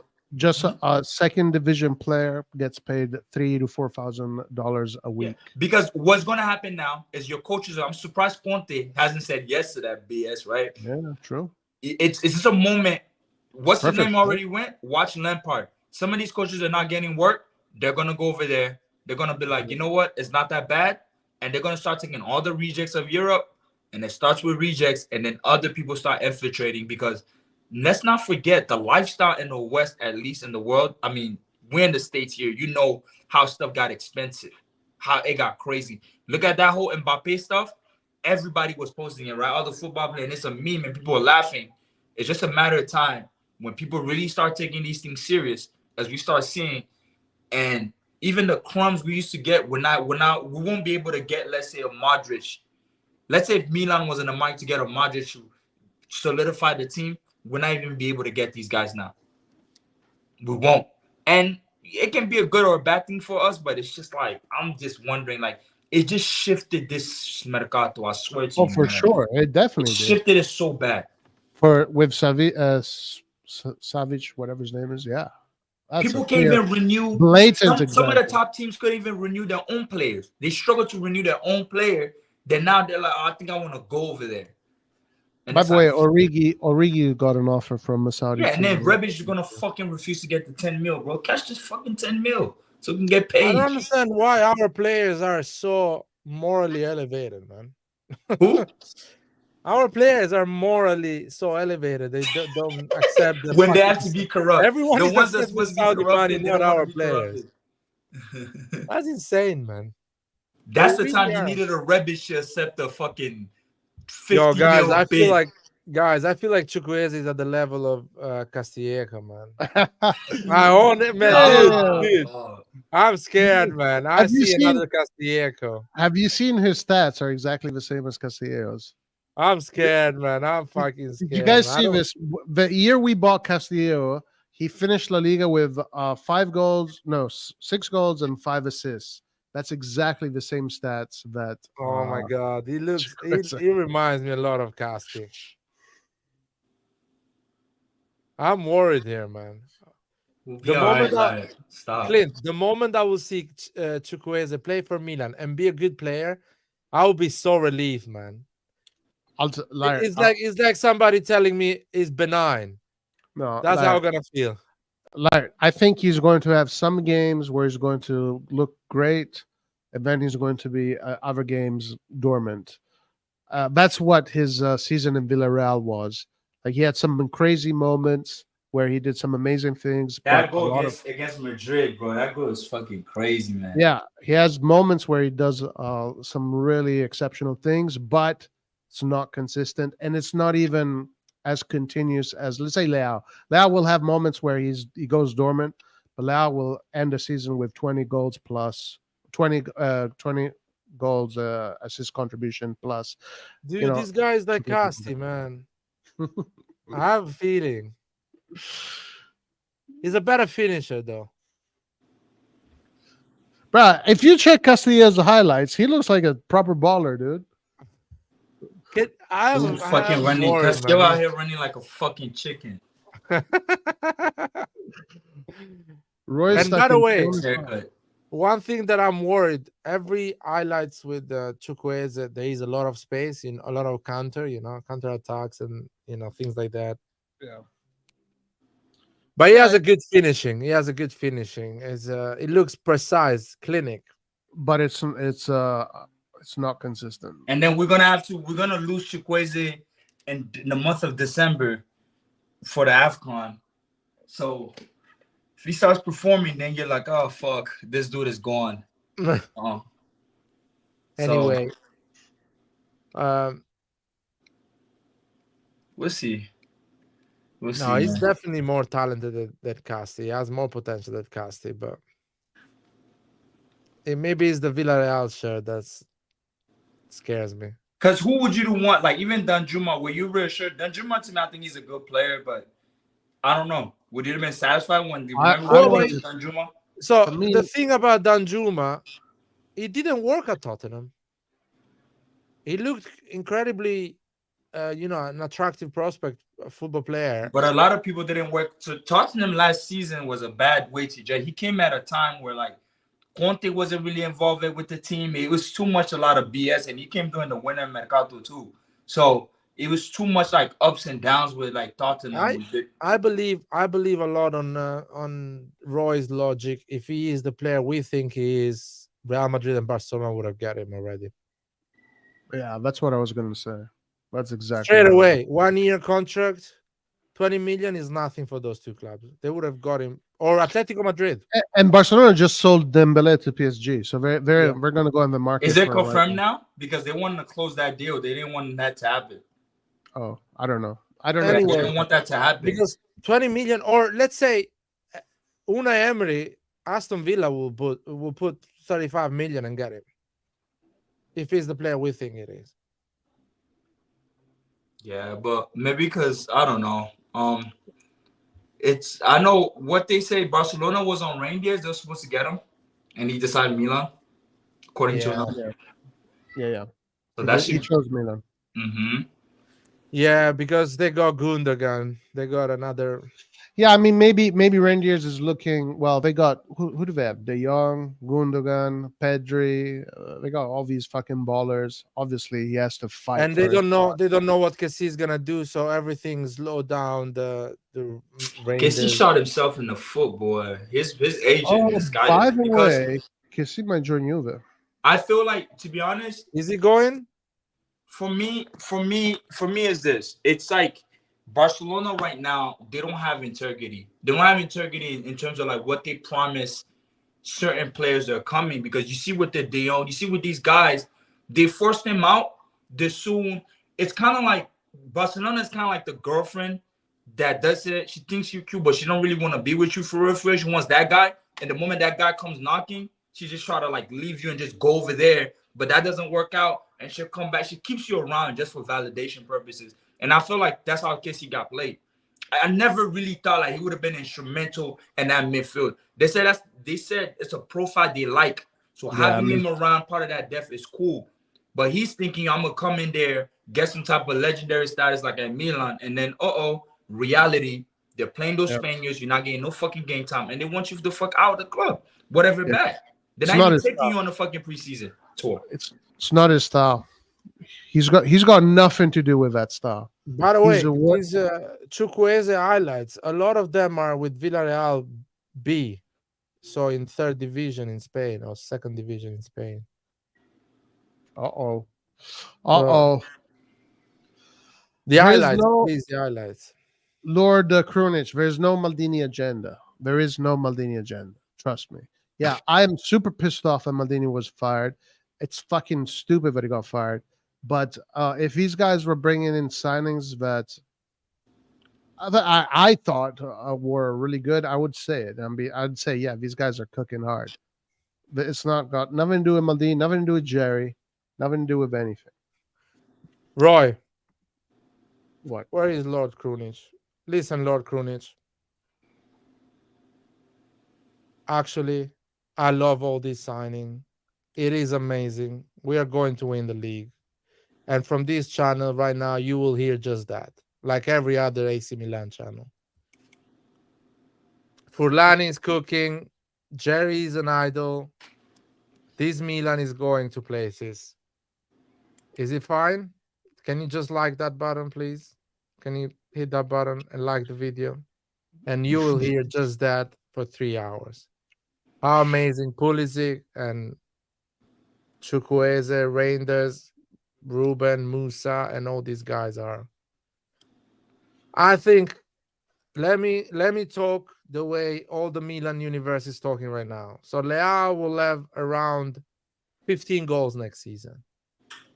I see Pulisic 10 goals. I see Chukwueze 10 goals, and we are on 35 goals. I see Reinders 5 goals, and that is 40 goals. I see Okafor 6, 7, 8 goals, and that makes it 50 goals. Giroud 10 goal, 65 goals. So next season we are going to score around 100 goals, man. This is a great team what Moncada and Forlani has built. Yeah. Now you want to hear that for the next 2 months? Actually, 4 weeks. I can do that. That is the easiest thing to get likes and people hyped, jump on that horse or surf that wave. But I'm not going to do that, man, because I don't do this for money. Honestly, I have a job. I don't give a shit about the likes. I don't give a shit about the viewers. I'm going to tell you the reality. I don't give a shit about Maldini. He got fired a long time ago now. I'm telling you what I see with the players we bought. And that's what I'm seeing. Nothing groundbreaking. Mm-hmm. That's it. I'm optimistic. I think I'll leave this debate in here.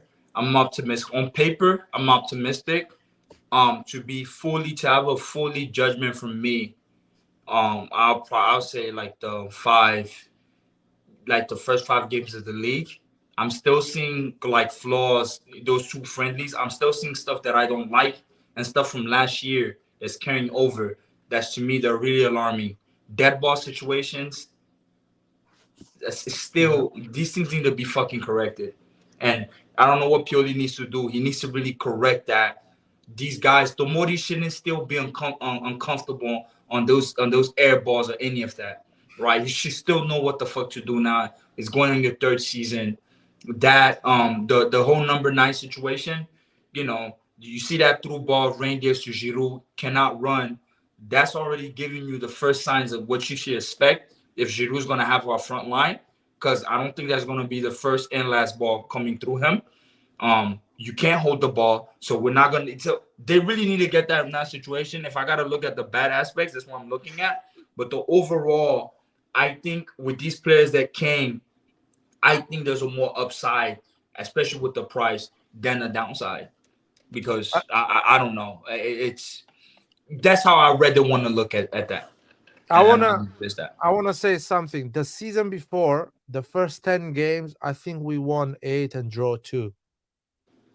So we had an incredible start. The first 10, 11 games. And I remember the friendlies of that summer. We dominated Marseille at the Velodrome, full with Marseille supporters. We dominate. I remember that friendly. For 45 minutes, Marseille didn't go through the half. That was last year. Yeah, last year. Yeah, but last year that was our only competitive game. When we went and played against Cologne, we dominated that game. We were like 1 week on the preseason, and we already were dominating Bundesliga teams that were starting the league in 2 weeks. But this year we're playing more competitive. I think in the past 3 years, this is probably one of the most competitive friendlies we're having then compared to the previous but years. we're not. Forget about the competitiveness. We're not. We played well against Real Madrid, to be honest. The first 45 minutes, we played well. But we're not. We don't have the same spirit we had last summer. And yeah, we can say that. I mean, of course, you're not. There's no way we're gonna have the same spirit with everything that happens. The whole Maldini thing. Yeah, it's not gonna. We're not just gonna be like nothing happened. So I saw during that summer, I saw a good approach. I saw a healthy team, and that's why we got a lot of. What the fuck is that? My bad. I don't know. Anyway, and we saw the results in the beginning. I see this preseason a bit slow, so I don't think we're gonna get good results in the beginning. It's gonna be a bit of a struggle in the beginning, but I don't mind. The season is long. You can always get better later. So I'm not gonna judge this team at the first 3 months. I'm gonna wait. As Roy says, we need to wait the entire season and tell everyone this was wrong, these were bad, this worked. I was wrong on this, I was good on that. Because every one of us is saying so many things that we're gonna get something right and something wrong. As you say, Clint, I agree with you on the Dutch guy though. He is a talented player. I think with him, I think we got it right. He will come good. Right? But I think, can he make up? Now, the problem is going to come down to if he's the only good thing that happens, right? Then you're running into the situation as I can't wait for Benacer. Clint, we lost you again. I feel like he needs help. Or all of them just pan out, right? And one thing I want to add that people are really forgetting, this whole Pulisic shit, that the whole talk, which I mentioned before, is this. They need this kid is not gonna play fucking 38 games, man. Yeah. And I reckon Pioli should manage him the same way that Roma manages Dybala. the way they managed Dybala this year was so good. You don't make Dybala, if Dybala starts a game, he's playing 60 max, you get him out. You understand? Or the game is almost done, you get him in. He cannot play 90, or you're just going to injure him, right? And Pulisic now coming to Italy with the way the fucked up these pitches are, I don't even know what that even does to his fucking legs. So they need to be really careful. People are like, oh, I don't think Pulisic is going to start on the right. He should be on the left. I'm like, bro, the kid's not even going to give you 30. I can say it right now. He's not going to play more than 30 games. He's not. That's a fact. The good thing is that we have a lot of players anyway. So exactly. That's what I'm saying. That's not a downside. Yeah, so the whole thing starting because the whole dissent was like people were upset. They're like, oh, but because of his morale, we're not sure, how it's gonna affect him. I'm like, bro, he's not gonna be healthy enough for that. And I would have stated that now. Him and Gio Reyna, but they can't play a full season. It's given. I'm sorry what you tell me. It's just when and then Milan get a player like that, bro. They're rubbing their hands right now. Seeing Pulisic, they're happy as hell. I want to add something. Let's stay on. They're like pigs dancing in mud. I will. I want to give a list to this live of some players that I think will have a great season next season. Actually, I'll do a complete list. I think Mike Maignan, hopefully, if he stays injury free. Let me close Clint. I think Mike Maignan, if he stays injury free, will have a great season. Oh, thank you, Roy, for doing this. So Mike Maignan will have a great season. I think Sportiello is a great second goalkeeper. He will play in Coppa Italia. He will have a good season as well. So we are good on those sides. Calabria, if he is injury free, he will have a good season as well. Florenzi as well, I think he will have a good season. Chow will improve a lot.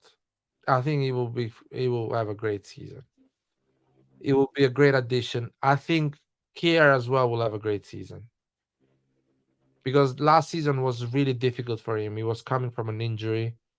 He came fit and healthy around October, November, if I'm not wrong.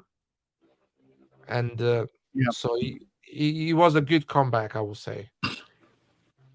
Yeah. This season will be the first season that he has a preseason and he has minutes on his leg. So he will come good the next season.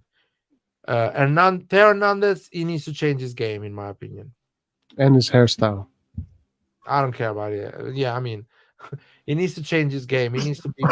He needs to think more, and he needs to think more and run less, and pass the ball better.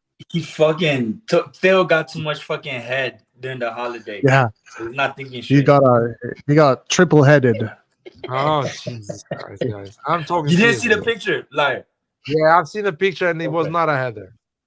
No, I said I've seen it. It's not a header. Okay. It's not a header. What about Ficaio? So Ficaio is the big question mark. This is a season for him to improve and to evolve as a player. I want to see him being a tactical thinker, not an aggressive defender. Mm-hmm. I want to see him thinking and playing cautious football, because now he has three midfielders in front of him. He does not need to go aggressive on that midfield. We're not going on a high. Okay. Yeah. Yep.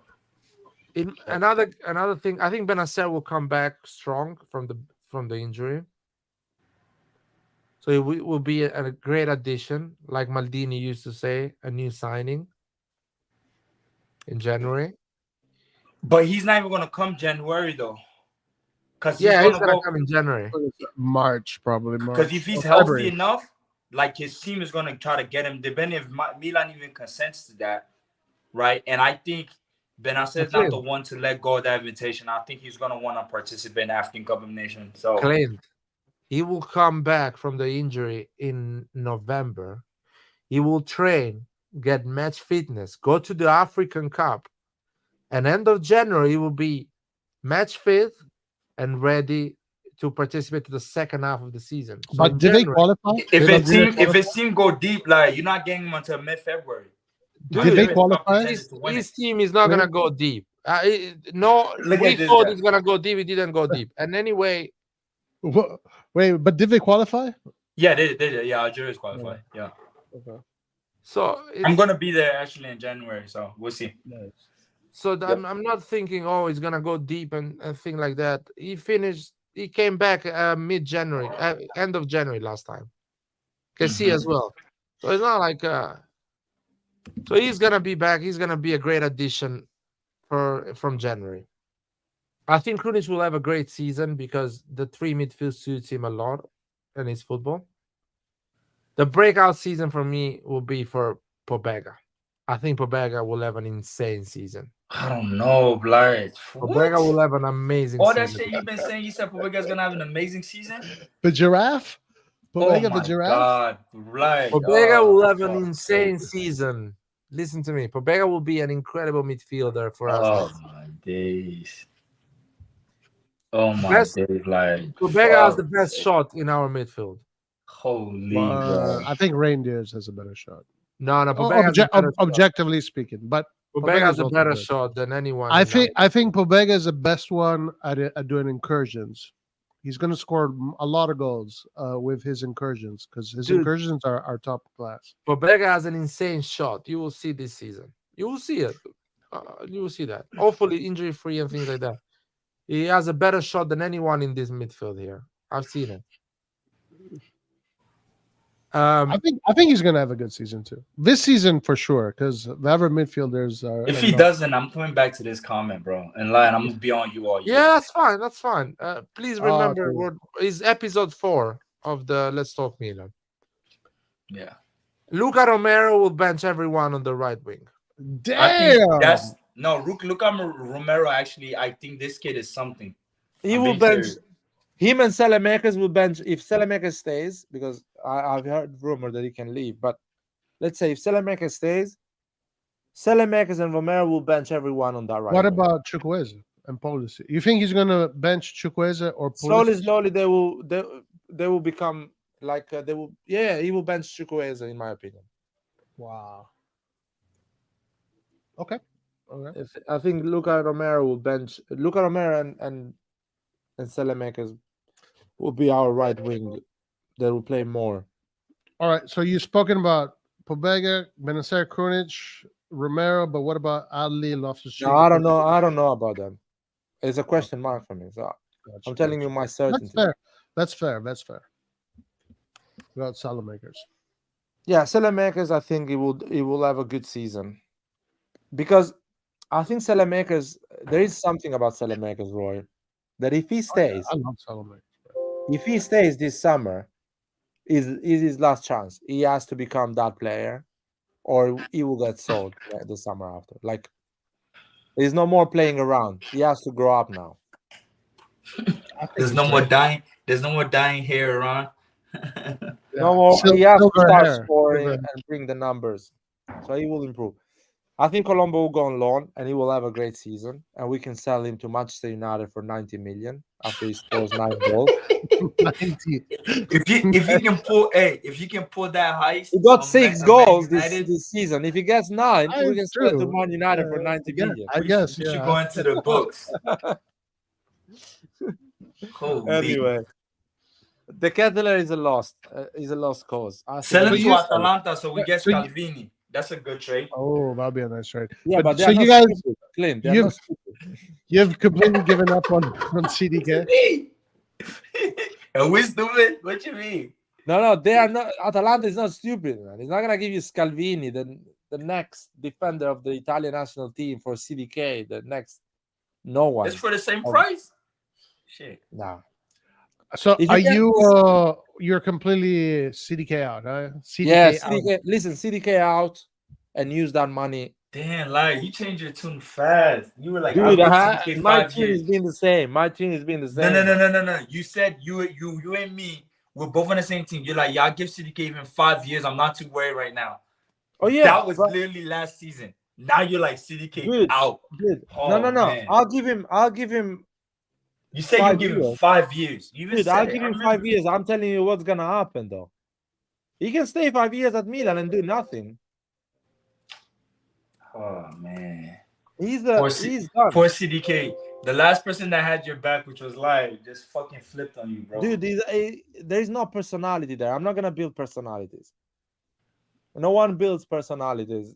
You need to do something else. You need to go and do something else. So CDK needs to get sold and use that money plus extra money if you have to get a proper striker. Colombo on loan. I think Chukwueze will flop. My opinion, that is Really? Chukwueze will be our biggest flop of Really? all the players we All right, bought. that's really bold, boy. Dude, I'm trying to do reverse jinx, man. If I got it wrong, that means we have another Leao on the right. I'm trying to do reverse jinx. If I get it right, I'm just gonna say I told you. That's it. Win-win. It's a win-win, exactly. It's a win-win. That's fucked up. Clever. I like it. I like the strategy. But of course, I hope I'm wrong. But I'm exposing myself. Not a lot of people does that. No, I think he's not going to. I think it's going to be an okay season, but it's not going to be Leao. Like he's not. I think Pioli at one point of the season will pick Selemakers, Romero consistently. Yes, I will think so play. too. Because He at will the end of play. the day, balance is the most important thing. I agree. Yeah, because defenders are clever in Serie A. He will not be providing that quantity defensively. His game will be predictable, and Pioli will be like, "Fuck it, I'll put Selemakers, I'll put Romero. They will get me something out of this situation." I think Leao will have a great season. I see probably. I think so too. I think think Leao Leao will will learn how to play as a number 10 this year. I have a feeling Leao will have a top season, like Ballon d'Or winning. No, not a Ballon d'Or. He's not going to win the Ballon d'Or, but it's gonna Conversation. be like, yeah. Can I say something? I want to correct myself. Not a number 10. He will learn how to play as a number 9 this season. We will see a lot of games with Pulisic, Leao, and Selemakers, or Romero, or Chukwueze. You know what's crazy? The thing is, like, Leao's skill set are so unique in the game.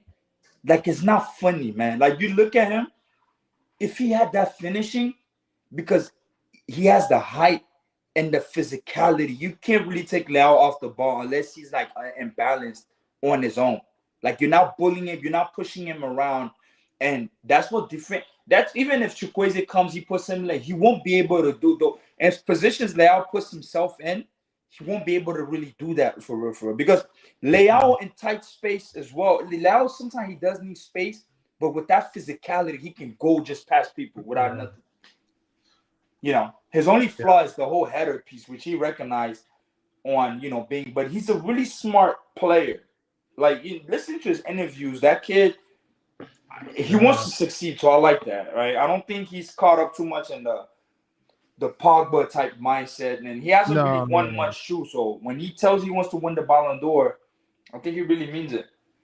And he's I hope got gives a him good head over. cash for that. He's got a good head over his shoulders for sure. Anyway, Leao will have maybe the only criticism, he should focus just on football. Maybe wait for later on to do his music, but other than that, he's got a great head over his shoulders. He's got the right idea. Leao, I think this season is going to be a super season for Leao. Yeah, Leao will have a great season, and he will learn the number 9 position.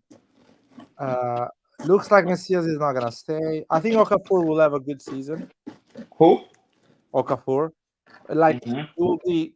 I think a lot of time it will be coming from the bench, especially Champions League. Super sub. He will be a super sub, hopefully. That's one thing we need too. We never had really a super sub for real. Well, we had Rebic That's at what one fucked point. us up last year.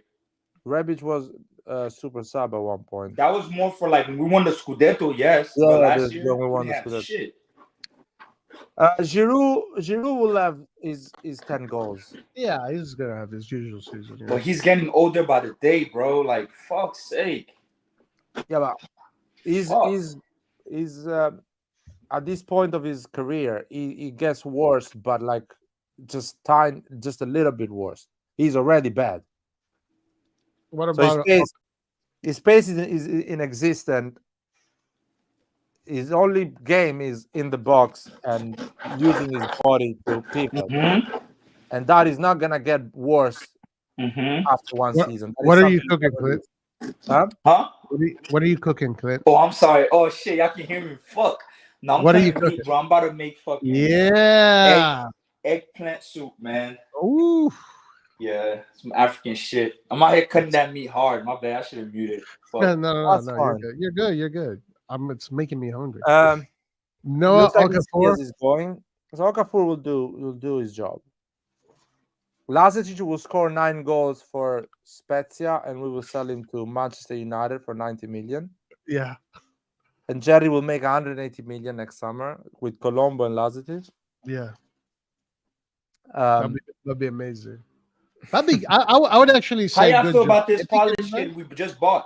Like, we said he signed to us. He's a Who? Primavera kid, The right? Polish talent. Like, how y'all feel about him? Does anybody has background in him? That is he kid from 16? Poland? He's 16, man. He's Have for you- the No, he's either for the U18 or the Primavera. We don't know yet. Roy, What? you saw Chaka Traore playing against Juventus, yeah? Yeah, he didn't play too well. Should he be part of the first team and be the sub of Yes. Leao? No, he should be a third choice, but he should be part of the first team, in my opinion. Shouldn't he go on loan and learn? I would keep him 1 year with us, then send him out on loan. I think it's too late. He should go on loan now. Well, he's what, 18? I think he's 18, yeah. Yeah, but he's Like, going for 19. Yeah. Yeah, I would keep him. I would test him out. Kind of do what we did with Maldini. That's what I would do. But if we send him out on loan, then good. Yeah, it's good. We see more of them. I think he should go in Serie B and play.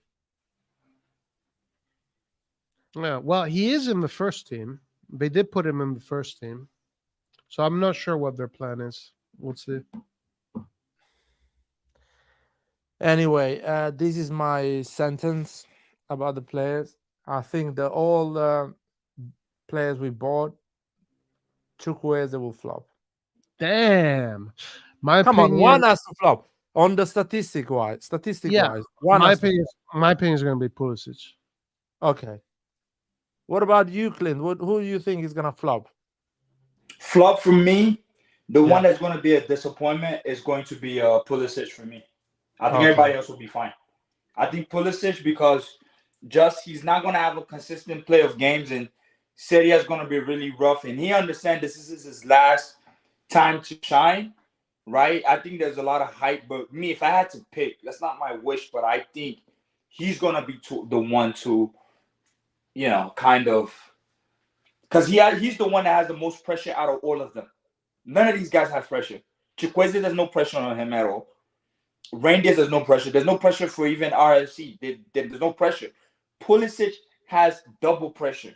Not only for the American public is looking at him, and also him coming to Milan, and even on his own self, because Pulisic understands this is his last big move as a player. Milan, he feels at Milan, MLS, here I come, or I'm going to go work for the Saudi League.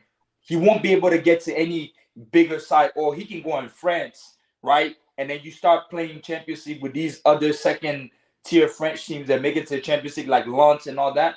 That's going to be his new bracket, right? That's the reason why it was us and Lyon competing for him. So I think he has a lot to prove, and I think it'll bring more pressure. So that's the reason why I say, and the reason why I say he might not succeed is because of his injury whole history. That's it. It's not in terms of his skill set, but the injury is going to the injuries. That's why I think it's going to mess him up, man. That's why I think it's going to. Like, do you want to bet $200 with Raul? About what? He's offering you a bet. He's going. Diaz is going to a mid-table team like Villarreal. He's saying.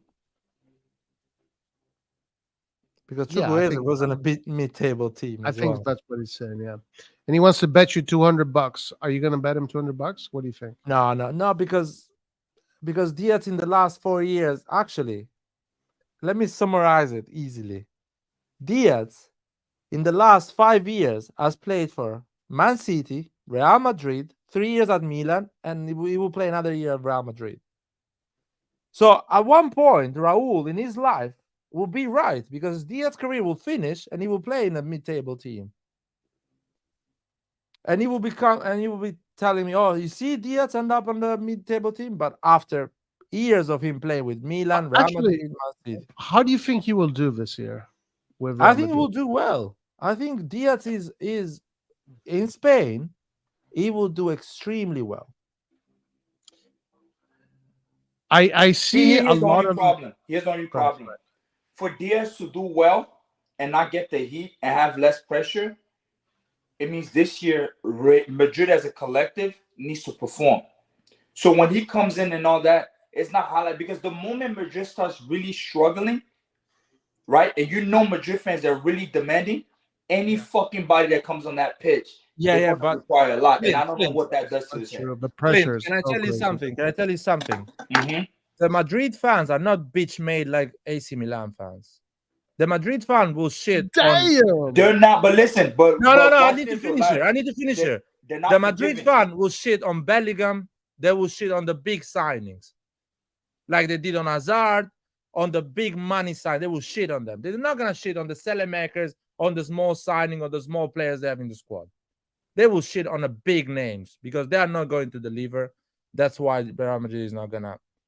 If the things goes wrong, they will shit on the coach and the big names. They're not gonna do like Milan fan. They shit on Messias, Florenzi, Selemakers, marginal players. They have a marginal impact on the overall of the results and protect the CDKs, the Leao, and the players that don't show up on big games. Our big players that don't show up on big games sometimes. That's how Real Madrid. So, in my opinion, Diaz will do well because the heat is not going to be on him. It's going to be on Valverde, how's it called? Bellingham, Vinicius, Mbappe, because Mbappe will go to play for Real Madrid this summer. So the heat will be on them. It will be completely fine for Diaz. Diaz will be just coming from the bench, playing as a rotational player, and he will do well on those occasions. And Ancelotti is a coach that understands players like Diaz, and he will know how to use them. Guys, what's up with this X on Twitter? What is this a new thing here? What is this? Because you're on porn Twitter, man. Ah, it should be triple X, man. It should be triple X, man. Is it true? X rated? Is that what it means? What's No, X-rated? No. I don't Twitter. know, man. Last time I was on Twitter was a long Liar time. knows a lot about this. All right, Larry, you wanted to talk about this earlier. So, Oh yeah, what did you want to talk it's about? gonna work. It's gonna work. It's gonna work, and Lukaku is a snake, man. But wouldn't that make him perfect for Inter if he's a snake? What do you mean? Because Inter is the Ah. snakes. Well, that's why he performed well for Inter. Hold on, this was 56 minutes. È stata Juventus a creare questa trattativa. Wait, let me translate it.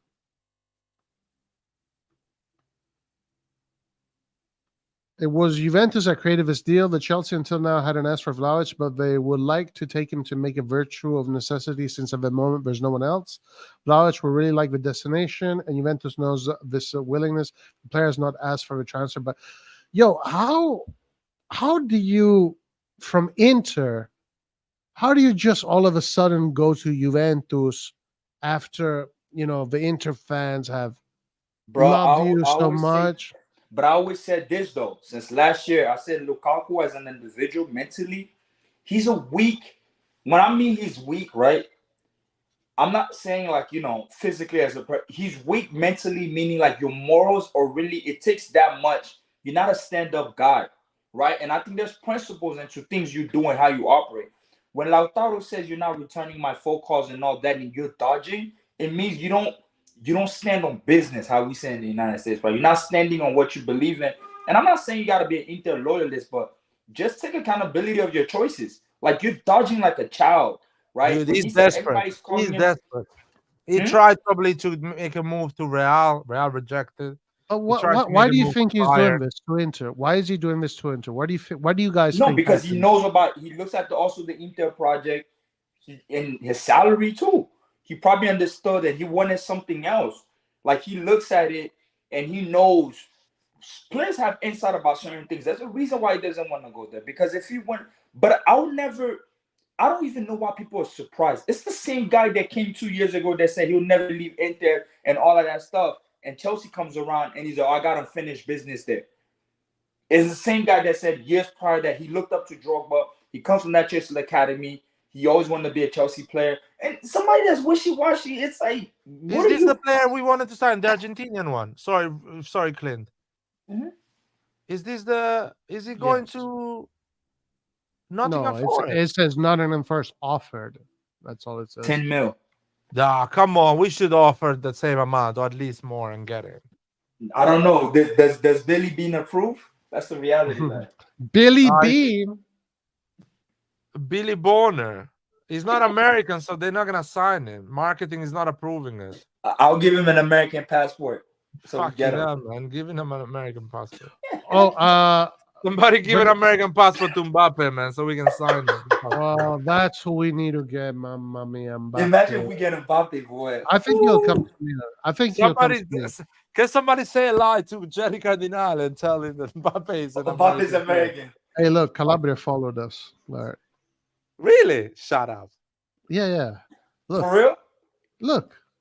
Follow us, the RossonARI. Yeah, look. Talk shit. We're going to talk shit about Calabria now. Look, Calabria, 45 followers. Calabria 02. It's not the real Calabria, dude. Stop it. Oh, come on, bro. But everybody has a blue check mark on fucking Twitter now. So correct. $8 a month.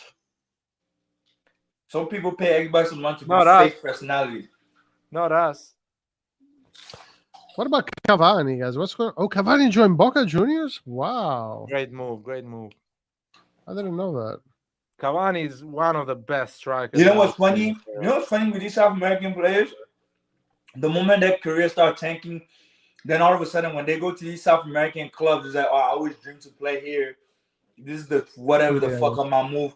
Look at Suarez now. He's stuck over there at Gremio. He's trying to go to the MLS, and they're like, nope, you got to respect your contract. So he doesn't leave until December. And he's super hurt because he wants to join Messi. Have you seen Messi in the... Well, he hasn't played in the MLS yet, but he's played in the Cup game. Did you see him in the Cup game? Yeah. Easy. Too easy for him. Gio is here, guys. Gio, what do you think about the U.S. national team, man? Is it better than Poland? Who? U.S. national team? I don't know, man. Why you asking those kind of questions? Dude, should be asking my podcast partner Fabio that question because he says I'm not a real. When are you gonna invite me to the podcast? What's Fabio's all right, guys, problem I with gotta go. TV? But it was nice talking to y'all, man. Later, Clint. See you, Clint. Yep. What's Fabio's issue with RossonARI TV? No, he ain't got no issue with you guys. I said he got an issue with me. With me. Gio, I'm not a real American. The other podcast, man. Huh? When are you going to invite us to the other podcast? I'm ready. When you tell me Roy has been missing, I messaged him on Twitter to see if he was okay, but he didn't respond. I was like, I just look. We just saw it right now. That's you. But no, I mean, I don't know. How you feeling good now, Roy, with all these moves or no? No, not at all. Not at all. I think like our midfield is weak, man. We need a destroyer. You give me Amrabat and you let Rudolph Reynolds danger. You let Rudolph Reynolds. Oh no! What happened last time when I cut off, I was saying that Luca Romero, what they've been saying, like, on the outlets and the reporters been writing out, that they're very impressed with him in training, and it's true because I seen him train That's what you're yesterday. talking about. Yeah, Okay. so he was looking good. He was giving Mateo a good problem. He's like a tricky player, and then so that's Well, that's maybe what I Larry, was you're saying. right. Larry, maybe he's gonna take that right wing, make it his. He's gonna take that right wing, man. He's going to take that. But dang, bro, I never seen a person that was shorter than me. He was shorter than me when I met him yesterday and stuff like that. Yeah, But man. That's why I think he's gonna Milan be really Who good. who impressed you the most in training? in training, a reindeers, because his Yeah. technical ability and able to get out of like tight spaces was good. The one What that about I'm in saying, general? and, no reindeers, and then the one that's worried me is Mr. American himself because he wasn't looking good. So put him Where did you behind see the them train? UCL, at UCLA. BMO, Oh, BMO. BMO, Okay. LAFC's like new stadium and stuff like that. Yeah, I've been there. It's nice. So yeah, so I mean, yeah, he's gonna need it. You know what? It was crazy because Simic and I've never seen that other guy before in my life, but they were being physical with him, and he was acting like a little baby. But Mm. welcome to How- Serie A, Oh because boy. imagine what Bologna. That's what you don't think Bologna are gonna want to do that to you, like Oh yeah. you know, Bologna, Salernitana, all Udinese, the away Salernitana, games. those tough teams, yeah. How was So CDK? Christian is asking. CDK, nah, man, and we even motivated him because like when he came out the stadium, like for the practice, we were like, "We love you, CDK," and then he recognized us. He put the thumb up, and nah, man, I don't know. I don't know why he doesn't want to leave or go on loan or something like that because we don't see it. He's invisible, Wow. How, you know. how did Leao So look like in training? bro, I've never seen somebody so fast in my life Oh yeah, he's before. got the speed up. That but it was just dope experience and stuff. Um, like the whole weekend, I wasn't here for Real Madrid. I was in Hawaii, but at the end of the day, it was just cool just seeing stuff and cool like having access to like Baresi and some of the players. But Pulisic, he made that shit more high maintenance because everybody wanted to see him. Like for the meet and greet at Nikki Sports, there was only like 100 people supposed to see him. So like you could take a picture and get a signature. But since the demand on him is high, like a lot of Chelsea fans were there, which is kind of weird because Mm. Chelsea like fans don't like him. So I don't know. I was totally lost, but yeah, he has a lot of fans. And then the weirdest thing I ever seen at the game when I was at the Juve game, guys, there was a Juve fan who was cheering for Pulisic, saying that he was his goat, and also cheering for Weah at the same time. Oh, so he's I was America, just yeah, like, total America. yeah, but he a Juventini though. Like, Yeah, what the yeah, yeah. hell? I was like, so now we know what we're gonna get. Who looks A lot good of live for Juve and for Milan? Well, Rangers, he took like six players on for Juve. Where I mean, I didn't know he had that much pace, but he like dummied Theo Hernandez and he made him look silly. I didn't Mm. know Theo Where was looking that good, but he's excited to be there because he's playing right wing back, and I don't think he's a right wing back. Gio, Mm. Gio, I have some Yeah. questions for you because you watch training and game. What do you think about Adli and Pobega? Because there's a lot of talk about Adli, why Pioli is not playing him. Do you think he's good enough, or Pioli is Yeah, crazy? and no, purely I don't know. You know what I think with Adley is he's too slow to release the ball. But Mm, when if you give him time to release the ball, because yesterday he made a cross pass all the way to Leao that everybody was like, "Whoa, what the hell?"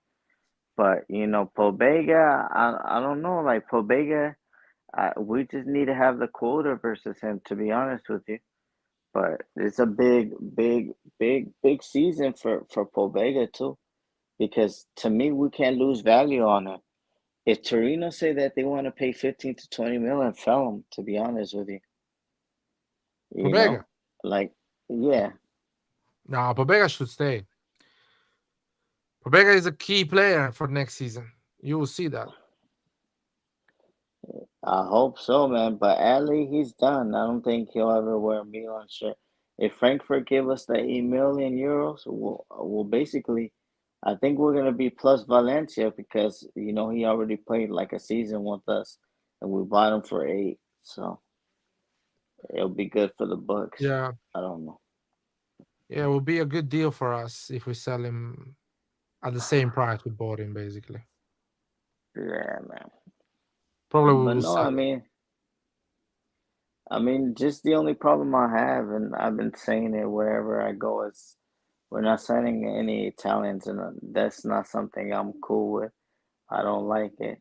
So, I mean, that's what has me bothered to me as a, you know, you sell like an Italian like star. Well, on our team, he was a star, maybe not for the national team, but you sell an Italian star and stuff like that, and Yeah, then Tonali you don't was a even replace big him. Yeah. loss.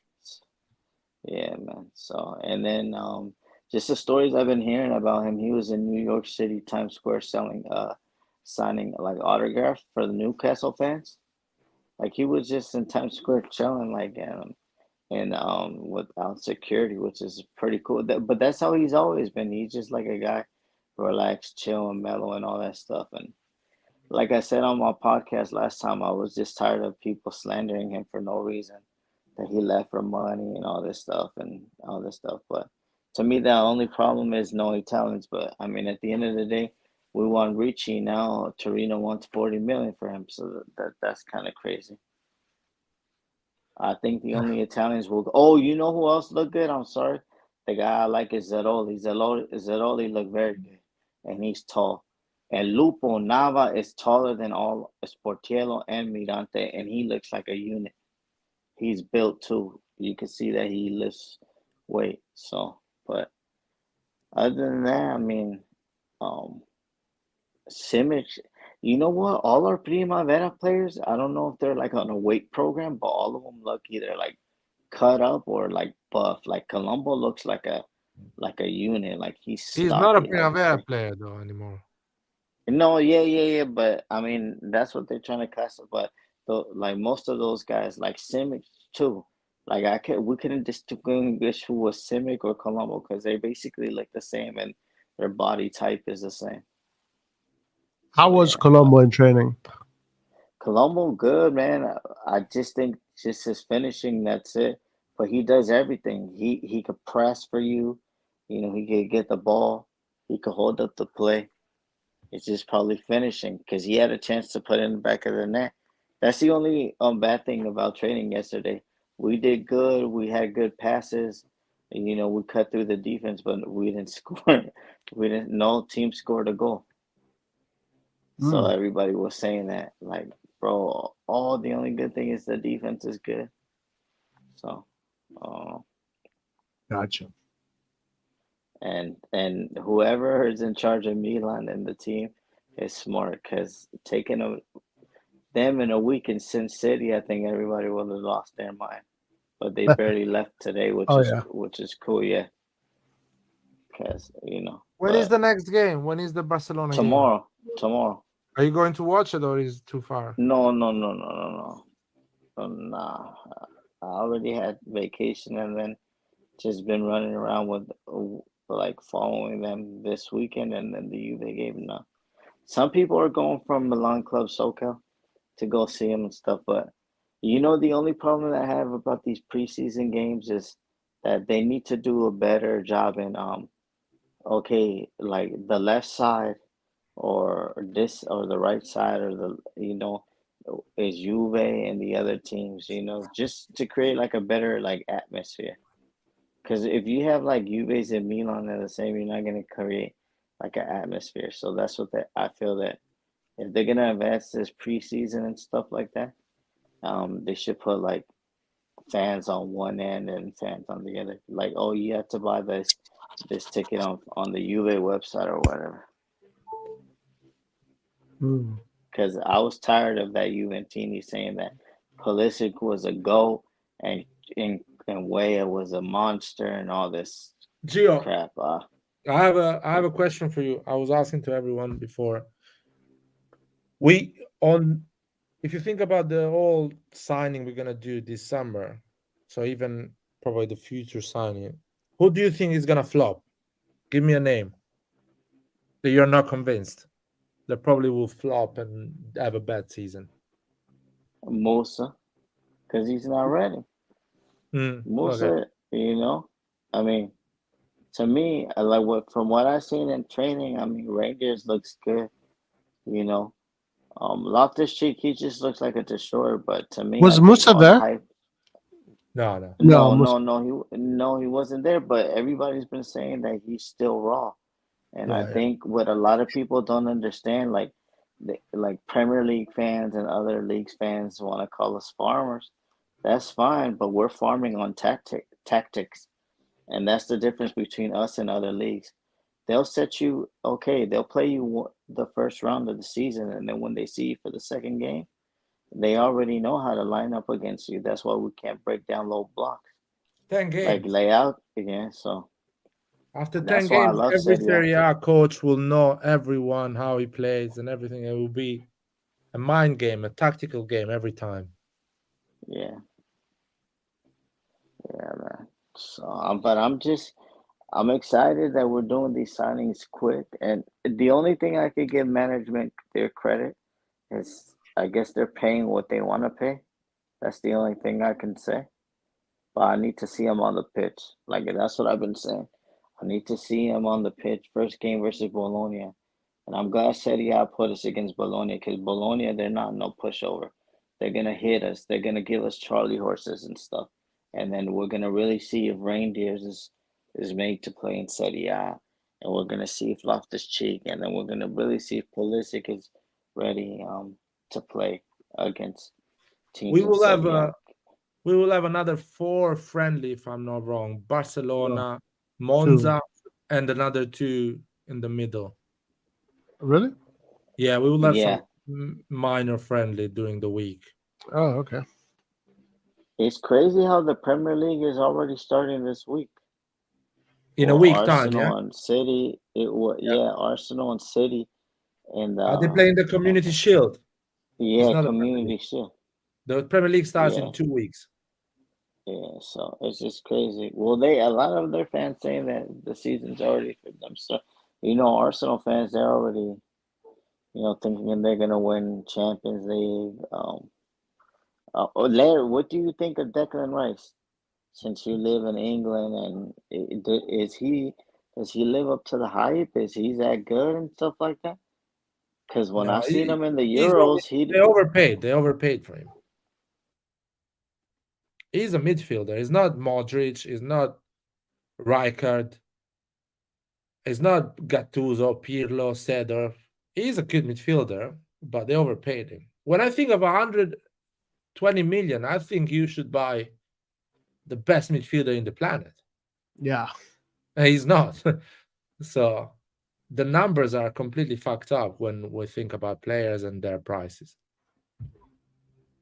Yeah. We should completely listen, I'm going to go to bed because it's 4 a.m. I can't believe I'm up. I'm going to go to bed. So I'm going to leave you guys. Good night, and Forza Milan and Forza Jerry. All right? Yeah. Forza Jerry. Oh, you changed your mind now. Forza Jerry. I'm a big Jerry fan, bro. I love Jerry. All right, I'll send you his underwear for Christmas. Oh, please do. Please do. Used. 3 days. 3 days used. Do you know today I think I walked 15 miles, and 8 of those miles were going uphill. My legs are broken and I can't sleep. But anyway, I got to go to bed. All right, guys. See you, man. later. Bye. Yeah. So, Gio, I think I'm going to close the live in a bit, but All right, man. I'm That's with you, fine. man. Serie A is a different level. We will see the true color of these players when the Serie A will start, and it's gonna be tough. It's going to be tough.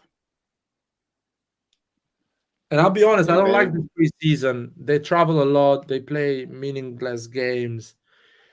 They cannot test a lot of things. I'm not sure about this type of preseason. Well, I just hope everybody stays healthy because Barcelona, they try to break players. They try to break Arsenal players and Real Madrid players. So we just hopefully we come out with no injuries tomorrow. Because Araujo, he's been playing kind of reckless, trying to injure players. So we really need to see just stay healthy and stuff like that. But I can't wait till the start of the season. I just need to see if this team is ready. That's all. That's when I'm gonna judge, Jerry. I'm not on this hype. They're telling me I'm not an American right now because I'm not on the Pulisic bandwagon. But hey, I have to wait and see. How many times has a player come to Milan and have high hopes? I remember when we bought Andre Silva, he tore a Portugal league or Porto, and they said that he was the heir to Cristiano Ronaldo. And what did he come to? Nothing. So I've seen players say that they're the next of this and come wear the shirt. You guys got to understand, it's not Serie A, it's the weight of the shirt, it's the badge, it's everything. And like to me, like this weekend, seeing Baresi 2 times in 1 week made me even appreciate the badge even more. Like just to see a legend, a guy that didn't say no to any picture, any signed jersey, any signed book, and how old he is, and to do it like he was at the Real Madrid game, Juve game, and then he was at the practice, and then he was at every practice signing stuff. It's just amazing. Makes me appreciate the not Cardinal, okay, because Cardinal didn't build Milan. Like just to see players like that, and even Masado.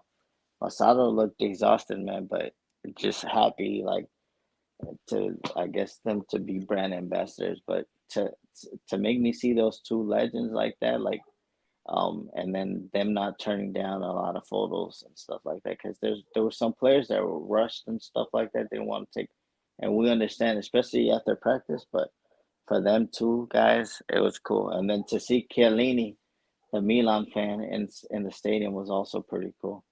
To see Are you Chiellini. coming this year in Europe to watch some Serie A game or Champions League Yeah, game? we have a set date like for the Empoli game in March.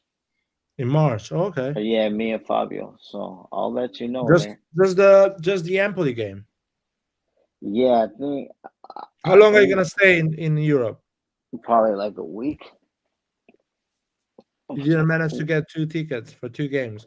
Yeah, me and Fabio, we're trying to plan it right now to see what's going on.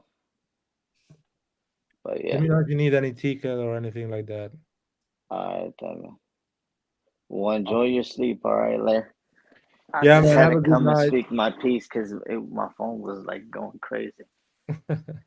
All right, man. Ciao. Yeah. Forza Milan, and have a good night to everyone. See you for the next live.